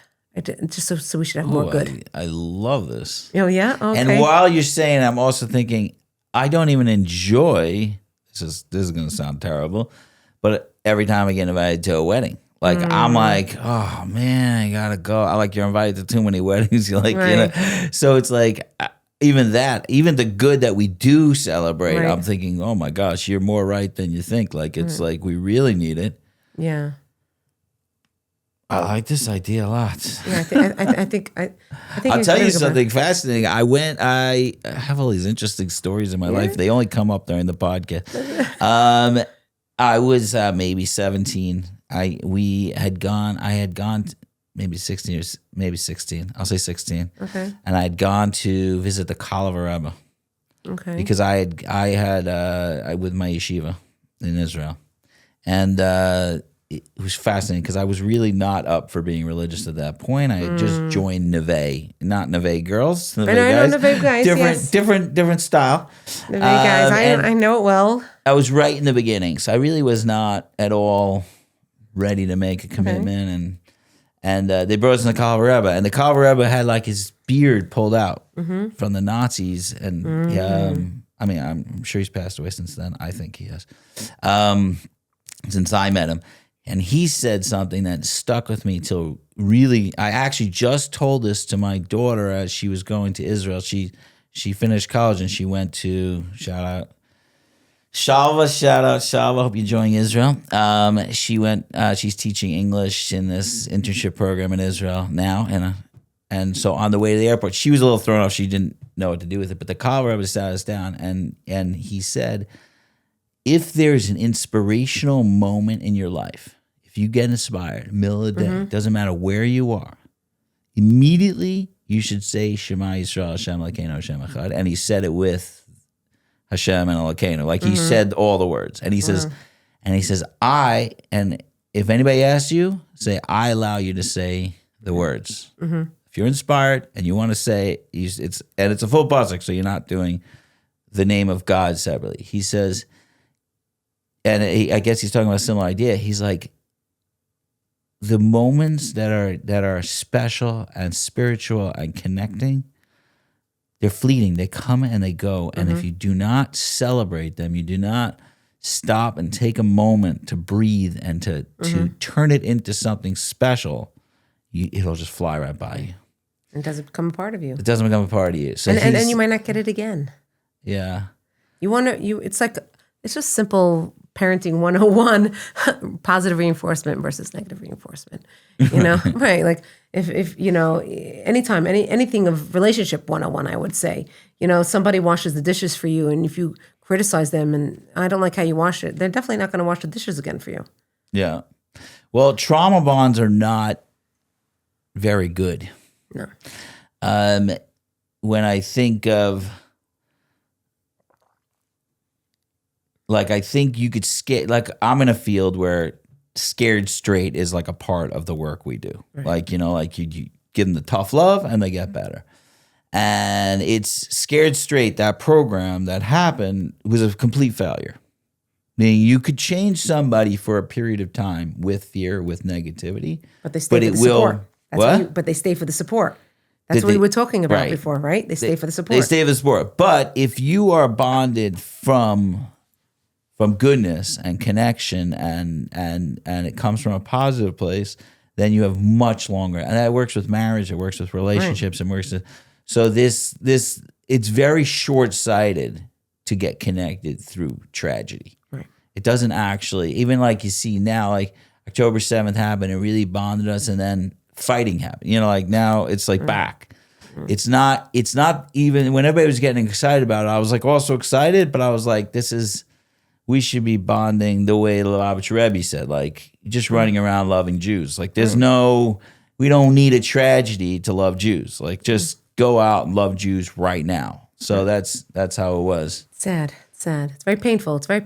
You know, when you see Jews not getting along with other Jews. Yeah. It's like chas v'shalom, if my children didn't get along with each other, it would destroy my inside, right? If your children didn't get along with each other, it would be so painful. On the other side, it is the greatest thing in the world for me to watch my kids loving each other. Right. There's nothing better. Right. When they get along and they support each other, especially like I'm in Israel right now, and then when my older son went to my younger son's yeshiva for Shabbos, it was just unbelievable. Or last year, my younger son, he's 16, now he's in 11th grade in yeshiva in Connecticut, in Naugatuck, Connecticut. And he had like a siyum. I brought my parents, and my two older sons came. One's 24 and one is 22. One's going to be 26, one's going to be 23. And they came to the siyum last year in June. And to see them each supporting each other at the end of this siyum performance learning thing, they had a circle. Each Rebbe danced with his shir, with the father and the son and the Rebbe in the middle. Oh, wow. So my boys went in the middle with my other son and the Rebbe, because, you know, their father wasn't there. Right. And so that was a moment.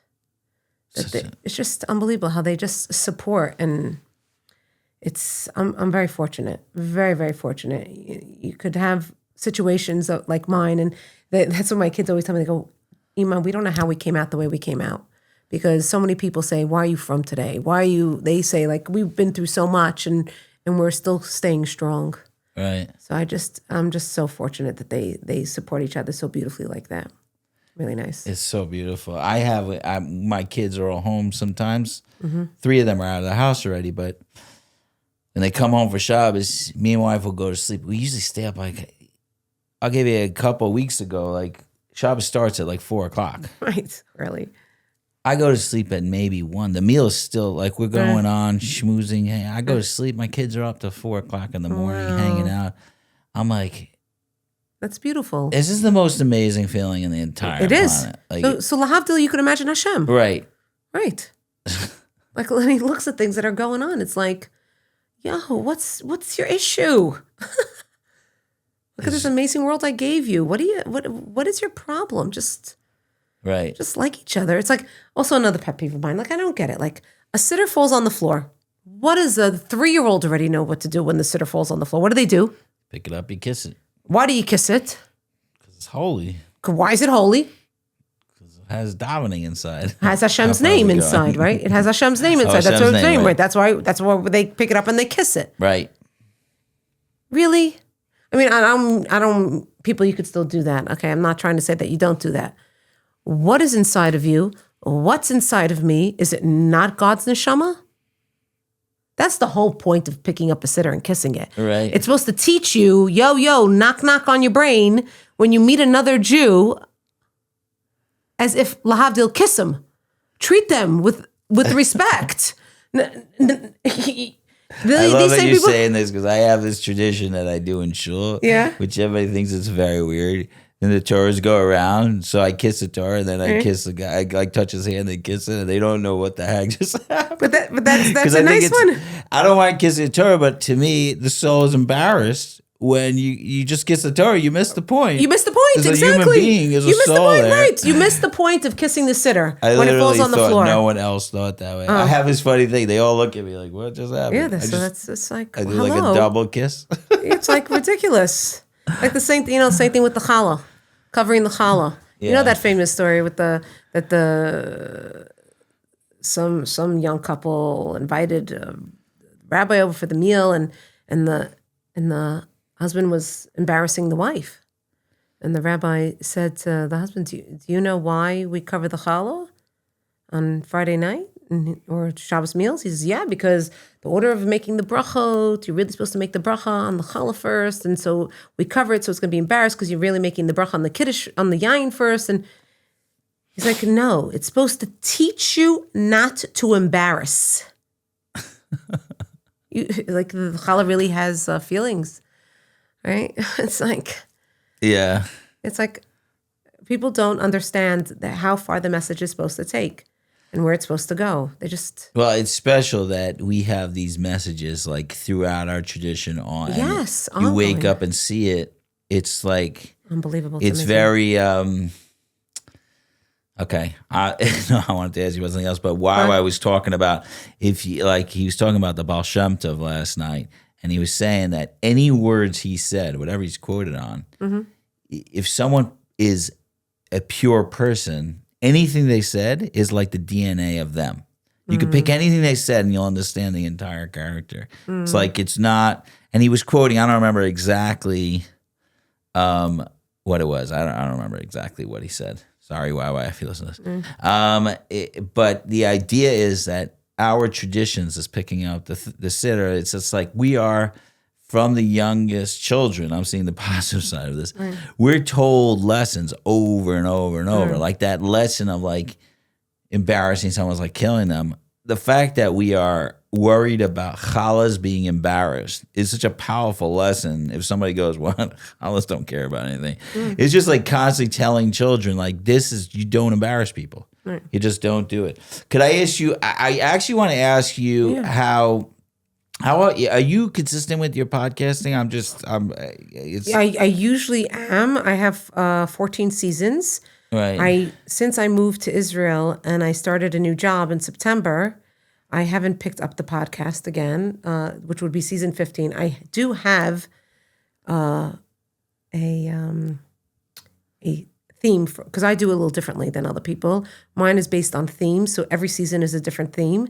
So I do have a theme for season 15. It's called We're Back, and We're Back means I would have people I've already had on from some time ago and have them back on, and I want to go back to things we said 5 years ago and see where they're holding now, based off of the things that they said. Where's the growth?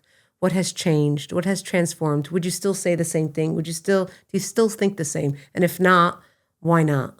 Wow, I like that. I do, but it's a lot of work to do that it's a lot of work. So I really have to have that's me. I set myself up for a lot of work. You just put in a lot of work. No, because I feel like I haven't seen a podcast in a while. Right, so you have not. Right. Okay. You have not. Correct. Right. That's why. You are correct. No, but I am impressed you did it for years. I did it for years. Yeah, I did it for years, 14 seasons. Yeah, on average, there are about 6. I do 6 episodes per season, but sometimes when people get wind of it, they'll reach out to me. Oh, can I come on? Can I come on? And I'm like, sure. So some seasons do have 9 or more based on that. But yes. Right. So you are correct. You're so astute. I'm astute. Look at me. No, it's interesting because when I get on, this is a new thing in my life. Yeah. This is very fascinating. It's a fascinating thing in my life because I have been in my field. Everybody knows me. Meaning but it's a small field. Like if you I don't know how small it is, but yes. No, it's thousands of people, but it's I am an addiction specialist in the Jewish world, and I've dealt with many thousands of people, and so any of the people, and some people like me, some people don't like me, whatever. That's the thing. More people like me than don't like me, which is good. But that's how I've always been known. That's been all my work. And then I decided I'm going to put out a podcast. We have all these ideas I would love to. People I want to talk to and all this stuff. So podcasting has become like a fascination of mine. Okay. And I realized, first of all, I realized that it's really difficult. And I do it the easy way because I just cherish the conversation. I don't really have an agenda. Exactly. So some people like that I would like to get it done this way, and I have these questions.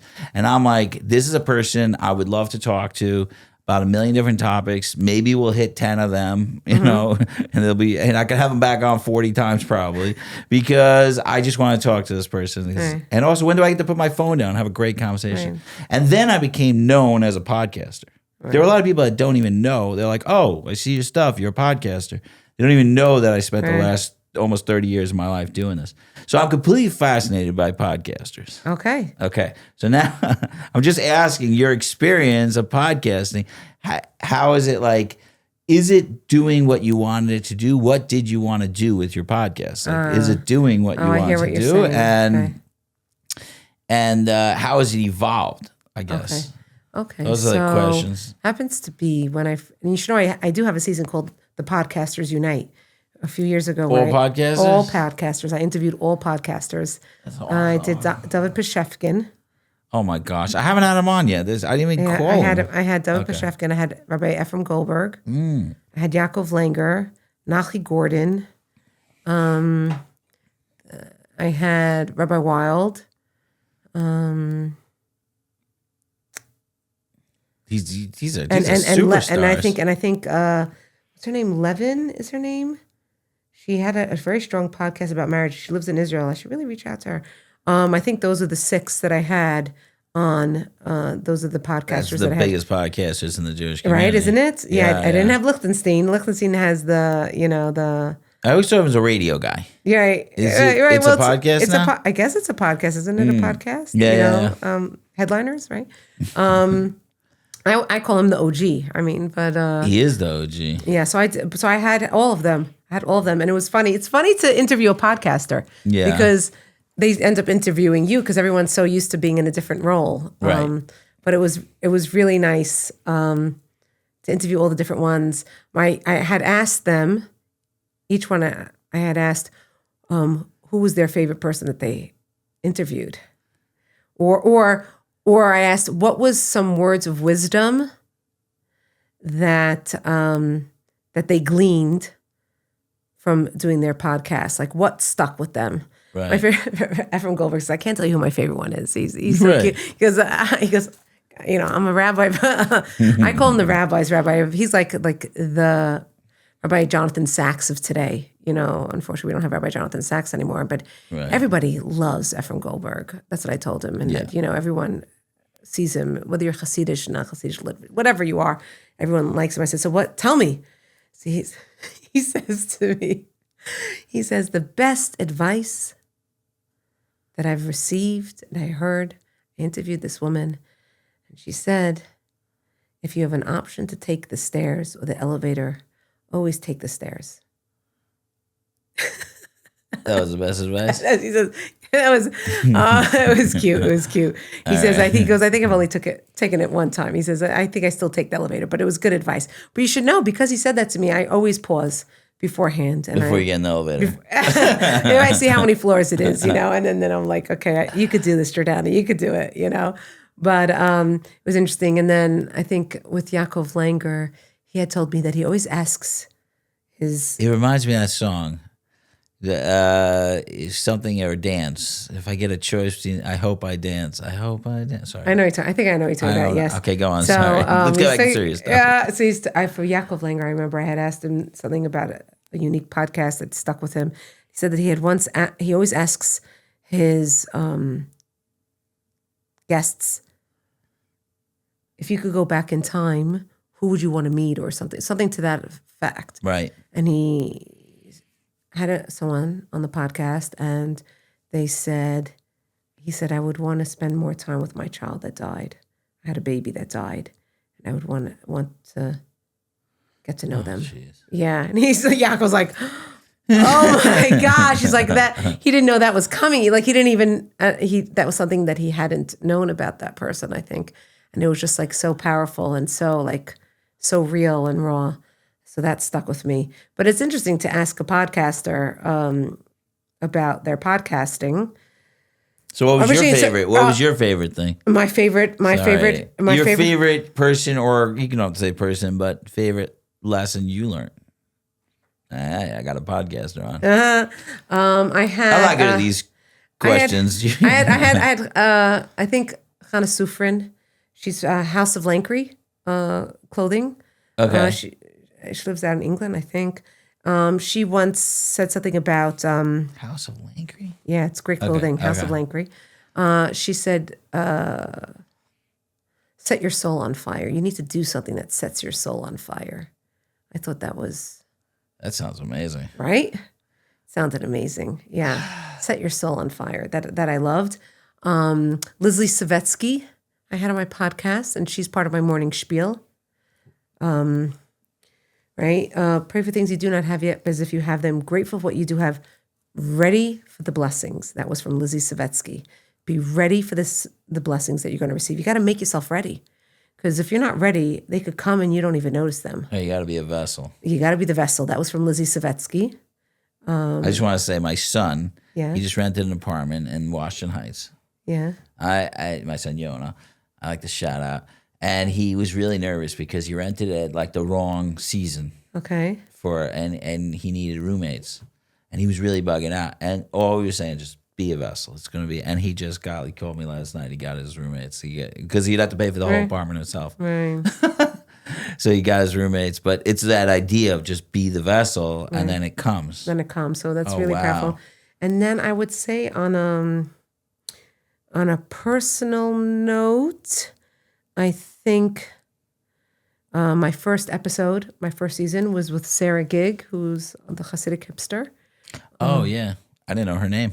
Oh, Sarah Gig, Hasidic hipster. And after that, we became so close. And I had just recently gotten divorced. And it was something my daughter Adina is like, Ima, you need friends. Your married friends aren't really like doing it. And you really need a social life. And after that episode, we became really close. We would talk every day. We got together every week. Now with life, and I moved and got married, it's not as often, but when I come in, I was just in last time, and it was right when she had her first child. She just had a baby boy. I spent the night before the bris. I was there for a few hours. And to see her as a mom was just unbelievable. But she was my anchor. And I think she had felt the same way also, different things that she was going through. And she was just my person for so many years. And she was your first episode? So, yeah, my first episode, my first season, my first episode. So that was just a blessing from HaKadosh Baruch Hu. Wow. Another person By the way, loved. I know all these people because of my wife's wig guru business. Oh, yeah. I keep seeing people saying things about Yeah. wig guru. That's how I know all the women influencers. And then another favorite one of mine was with Elio Prero. He lives in Sfas. Yeah. Oh, yeah. He's great. He's great. So this is. Oh my gosh, those eyes. Yeah, he's Get great. lost in those eyes. I get lost in his Torah. I don't know if that's. So when I can't pay attention to Torah. I'm stuck on his eyes. So I remember I was some years ago. It was like 2019. I don't remember when. No, it couldn't have been 2019 because I wasn't divorced yet. 2020, I guess maybe. The year after, I was doing a trip, the Momentum trip with Lori Plotnick, and we get free time in Sfas. And on that, like the one strip in the old city of Sfas, there's staircases that go up, take you to the little square. And I'm going up and down the stairs. We had free time. And someone's screaming out, "Hey, wine lady. Hey, wine lady." And I'm like, What? I don't know. So I just continue. And then I hear it again. I'm like, okay, there's nobody else on the stairs. And I turn around and I go, "Are you talking to me?" And he's like, "Yes, I am. Isn't your logo with a glass of wine?" So we're in Sfas. And I'm like, "Yes." I'm the wine. He go, "But it has nothing to do with wine." He goes, "Well, I'm two chassids in a pod." He used to have a podcast. I said, "You're two chassids in a pod? This is so cool." And so we pulled over to the side and we started schmoozing and talking and we took a picture together. And we became really good friends after that. And anytime I go to Sfas, I always have a meal with him. He's already had Chaim Greenfield, Yossi Greenfield over. Nice. He's had all the Greenfield. He was very into the Chida, and they're like descendants of the Chida. So that's like he's so enamored with that, and he just loves it, and he's just wonderful. So And you had him on the pod? I had him on the podcast after that. I had him on the podcast. I think that was season 8, the miracle season, and he spoke about just the beauty of a cup of coffee. It was great. It was really very good. He's just unbelievable. So I enjoyed that. So when I started the podcast, so let's go back to your question. When I started the podcast, I happen to have had a business coach, which I will put out there. Rachel Eden, anyone who's looking for a business coach, she is outstanding. Every session, I just wanted to like fly. I thought I was Superwoman. Like she just made it possible. And she said to me, "Jordana, you need to do a podcast." This is what she's telling me 6 years ago. Like, you need to do a podcast. You need to do a podcast. You need to do a podcast. I'm like, oh, okay. And so she pushed me because I was really scared to do it. And she said, "Make a list of all the women you want to talk to. A list of all the women." So I came up with a list of 22 women. Mm-hmm. And I'm like, now what? She goes, "Now we're going to reach out to them." I go, what? So we came up together with how I was going to reach out, what I was going to write. And 11 responded out of the 22. Mm-hmm. And 6 said yes. And so that became my template for my seasons. 6 episodes per season. I said, if I did it one time, I could do it again. Yeah. But I don't know if I necessarily had an agenda of any sort. I just wanted to, because that's my podcast. I talk about what I'm interested in at the time. So it's all personal interest. So that first season was called Social Media, Where's the Line? Okay. Because I was just dabbling in social media and I wanted to get these other women's perspectives of how they handle their private life and their media life. How do you balance the two? So that was the podcast. And then after that, I did one called like Single Moms. I was a single mom, so I wanted to interview other single moms, Right. and see how they're dealing with it, what happened with their divorce, and so on and so forth. So like we're back. There happens to be one single mom that was on. There was 2 that are already remarried, but there's one specific one that I love. There's it's called Life's Looking Good.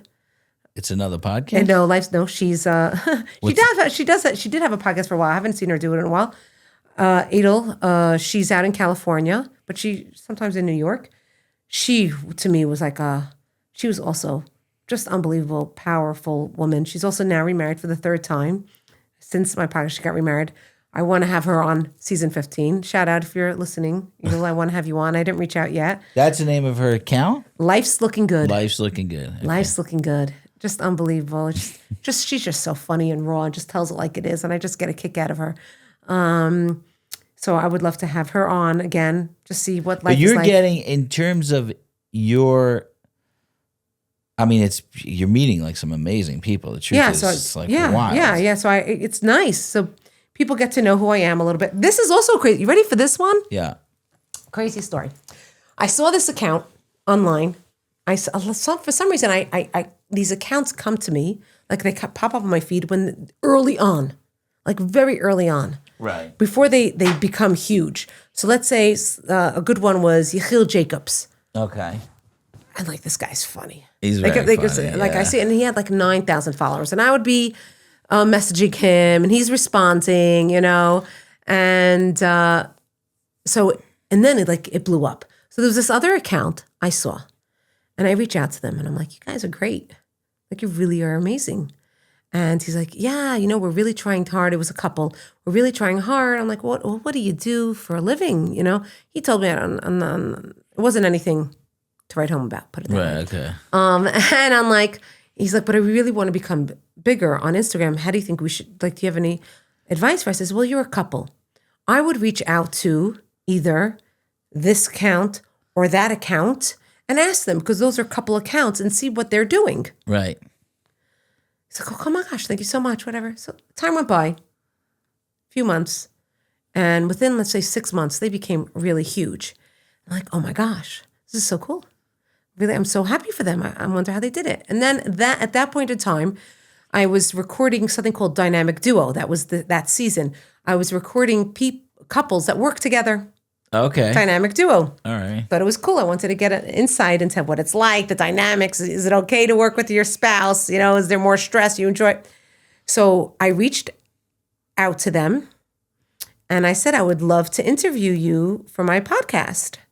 And they're like, sure. And I'm interviewing them.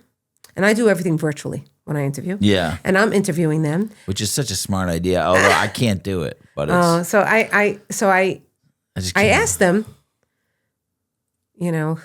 how'd you evolve? How'd you become so big? I said, I've been following you for some time and now I see that you got bigger. What happened? They said, well, so we were talking to somebody and they suggested that we contact these two accounts. And one of the accounts that we contacted, and that account was the best advice we ever received. And that account then helped us a lot. And I'm sitting there like, they have no idea they're talking to me, that I'm the one who did that. Really? They didn't realize it. And so then afterwards, I took a screenshot of the conversation that we had 6 months prior. And I'm like, hello. And they're like, oh my gosh, Jordana, it was you. They didn't even remember. They didn't remember who it was. It was you. They said, anytime awesome. you ever need something, let us know. We'll help you. And so it was really nice. They have been helpful with other guests that I've gotten, and it was great. It was just so funny that I love talking to people. Right. Just I love having the conversations with people and connecting. There are certain people I would love to have. So Y.Y. Jacobson, I would love to have on my podcast, because I did one about rabbis and I very much wanted. It didn't work out. I thought I was going to have him on, but it didn't come to fruition. Awesome. I would love to have him on. And I had on a couple of people that were the best. But he's definitely on the top of that. Yeah. So also his brother Simon. I don't know if you know Simon. Yeah, I follow his stuff. But I did a 3.5 hour podcast with Simon, and the audio got ruined. Oh my gosh, it wasn't meant to be. It was so terrible. It felt so bad. Oh. But why Rabbi Kalish, you got to get on. He's such a Rabbi guy. Kalish, yes. My older son went to Waterbury. Okay, so I have a relationship with him. Yeah, there's some of these. There's an amazing group of rabbis that are so deep, so deeply in the understanding of people. Right. That's really amazing. Yeah, Baruch Hashem. All right, the truth is, you really do have the gift of gab, because we're going on forever. I realize we have to move on with our day. Oh, okay. What time is it? I'm still on Israeli time. Oh my gosh, we went way over. Not over anything. But was it 12 what? Over 2 hours. What time is it now? It's 1:15. Oh my gosh. Okay. Well, yeah, we really, because I have a meeting at 1:30. Okay. I wanted to ask you about the coaching, but okay, let's just ask you. Yeah, coaching for sure. You could ask me about the coaching. Let's hear about the and I coaching. guess I'll reschedule my appointment. Well, I didn't even realize also the time. So this was very interesting. I've been coaching for a bit in the sense of without even realizing it. I would give a class, and women would come over to me. They go, "You have this energy, Jordana. It's just unbelievable. They feel empowered after I talk. Could you do something with us?" So I used to have a women's empowerment group. And every week we would get together virtually and we'd do different exercises, get people moving. And then I had different people reach out to me through Instagram about coaching, helping them with certain goals that they have in their life. And I'm like, you know what? Maybe I should make this a thing. Mm-hmm. And I was like, okay, I'm going to try my best and I'm going to try to make it something. But then I was having difficulty. Why? Because the people that were reaching out to me after a while were more of Debbie Downers type for me. Okay. Explain that a little bit. Explain that. Like I said, when I was going through my second marriage and when I finally got divorced, that wasn't the first time I wanted to get out. The sense of hopefulness and feeling stuck in the cycle, on that roller coaster. If you want out, you have to learn how to get off the roller coaster, and I remember my therapist used to say that to me. She's like, "You're just gonna." She goes, "I know the routine already. I know the drill. I know what's gonna happen. You're gonna have a good moment with him, and then you're gonna be right back on, and then until another bad thing is gonna happen, then you're gonna be sitting in this room with me, and then you're gonna." Vent to me that another bad thing happened. You're going to leave this room and you're going to have a joyous moment and you're going to just sustain yourself on. Go right. It's a vicious cycle. And so when I would talk to some women, I'm like, they're just on that cycle, on that vicious cycle. And a person just has to, bite the bullet if that's what they want out. And if you want that happiness, you have to go for it. You can't, it's not just going to sit there and say like, oh, okay, here it is, no, you have to go for it. You have to I had this friend that once asked me, why, when I think about my life now, she was also divorced. She says, I feel like I'm climbing up a hill and there's an avalanche coming at me. And every time a rock comes, I move. And another rock comes, I move. She's, I don't understand. How would you describe it? I said, I describe it as if I had a wetsuit on, and I've now finally learned how to unzip the wetsuit, and I'm out of it. And here I am. Here's Jordana. Right. I've arrived. She says, why? Why is it? What? She says, why? I said, well, number one, the divorce is totally different. I said, I know you're happy that you got divorced, but you didn't want to get divorced. You woke up one day and he left. Right. That's very traumatic to deal with. Sure. I said, I wanted this. And she said, but I'm happy. I said, I know you're happy that you're divorced. And looking back, this is the best thing that ever happened to you. But the way it happened also affects us. Right. So I said, I just finally learned how to unzip that wetsuit and come out. And now it's about not being traumatized by the wetsuit hanging in my closet. Right. And continuously be me. That's what I want to do. I want to be me. I want to shine. I want to be the best version of myself as I possibly can be without the wetsuit in the closet creeping in. Right. Well, it sounds like, okay, this is always an interesting thing between coaches and therapists. A lot of times coaches say, I'm not a therapist. Right. Because the therapist is kind of the one who's supposed to deal with that vicious cycle. And when you're ready to make a move, right, let's move forward. Let's talk. But these women, the women that I was attracting or contacting me, are not making the move. So then I wanted to tweak a little bit who I coach. Right. And so it hit me that I want to focus on what's called finding your voice, finding that inner voice, helping people. They feel amiss. Mm-hmm. Something about when we were younger, we were more carefree and we were more in tune to what we wanted. Right. And then life got in the way and veered us off the beaten path. And now we just want to get back on that road. So for men, women who feel they have this inner voice, one, they don't know what it is. I have a methodology of helping people how to find it, an exercise that I do. Then I by nature, I'm very goal oriented. And so every week when I meet with you for 45 minutes, we focus on something based on what you tell me, what comes out that you want to focus on.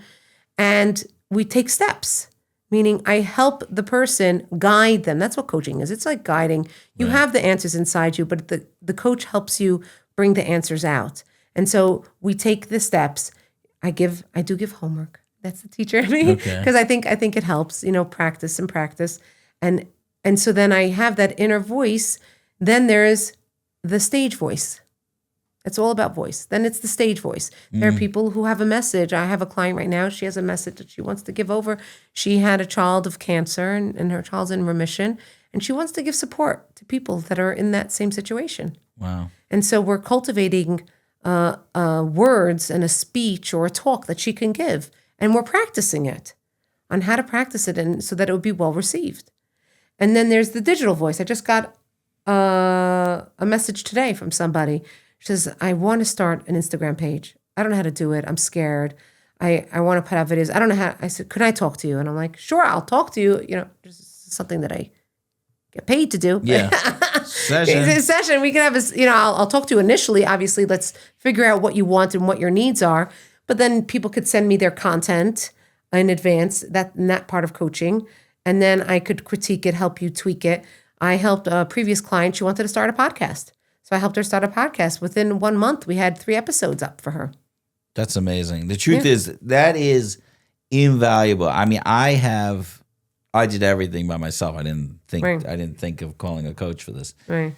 And it's really, really difficult to go out and make yourself a presence of some sort. Right. I mean, it happens to be that I had no pressure. I wasn't doing it for money or anything like that. I just was like, there's no money for me. I want to put it out there. Right. So even when people want to do it as a profession, I think there's probably a lot more pressure. Correct. And I even was like, oh, I'll make an Instagram and blow it up. It was like, okay, whatever happens, and it just keeps growing. So, but that's okay.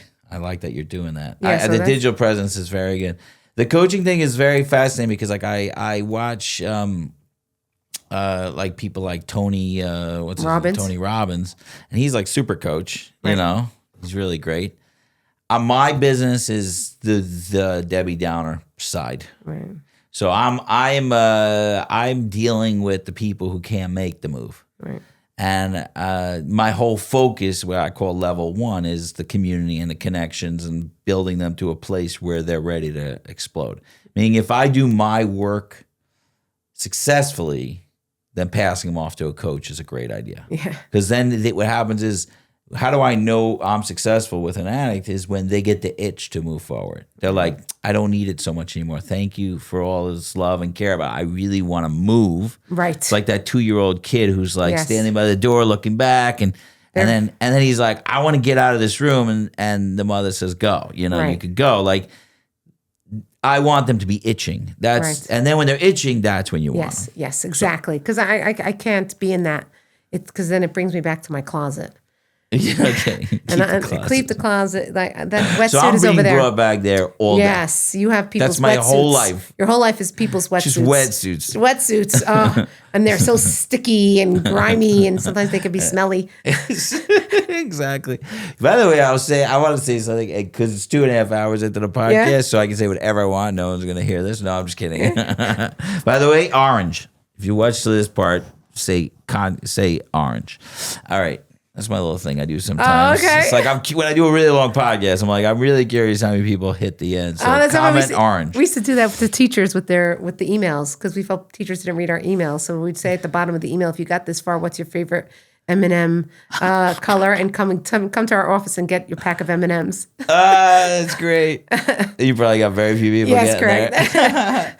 So we get there. Oh, man. What was I about to say? I'm sorry. No, what we were talking about? We were talking about wetsuits and. Oh, this is my statement. Yes. the reason people have such a hard time recovering from addiction is because they're not cute. Who's not cute? The addiction or the person? The addicts. No,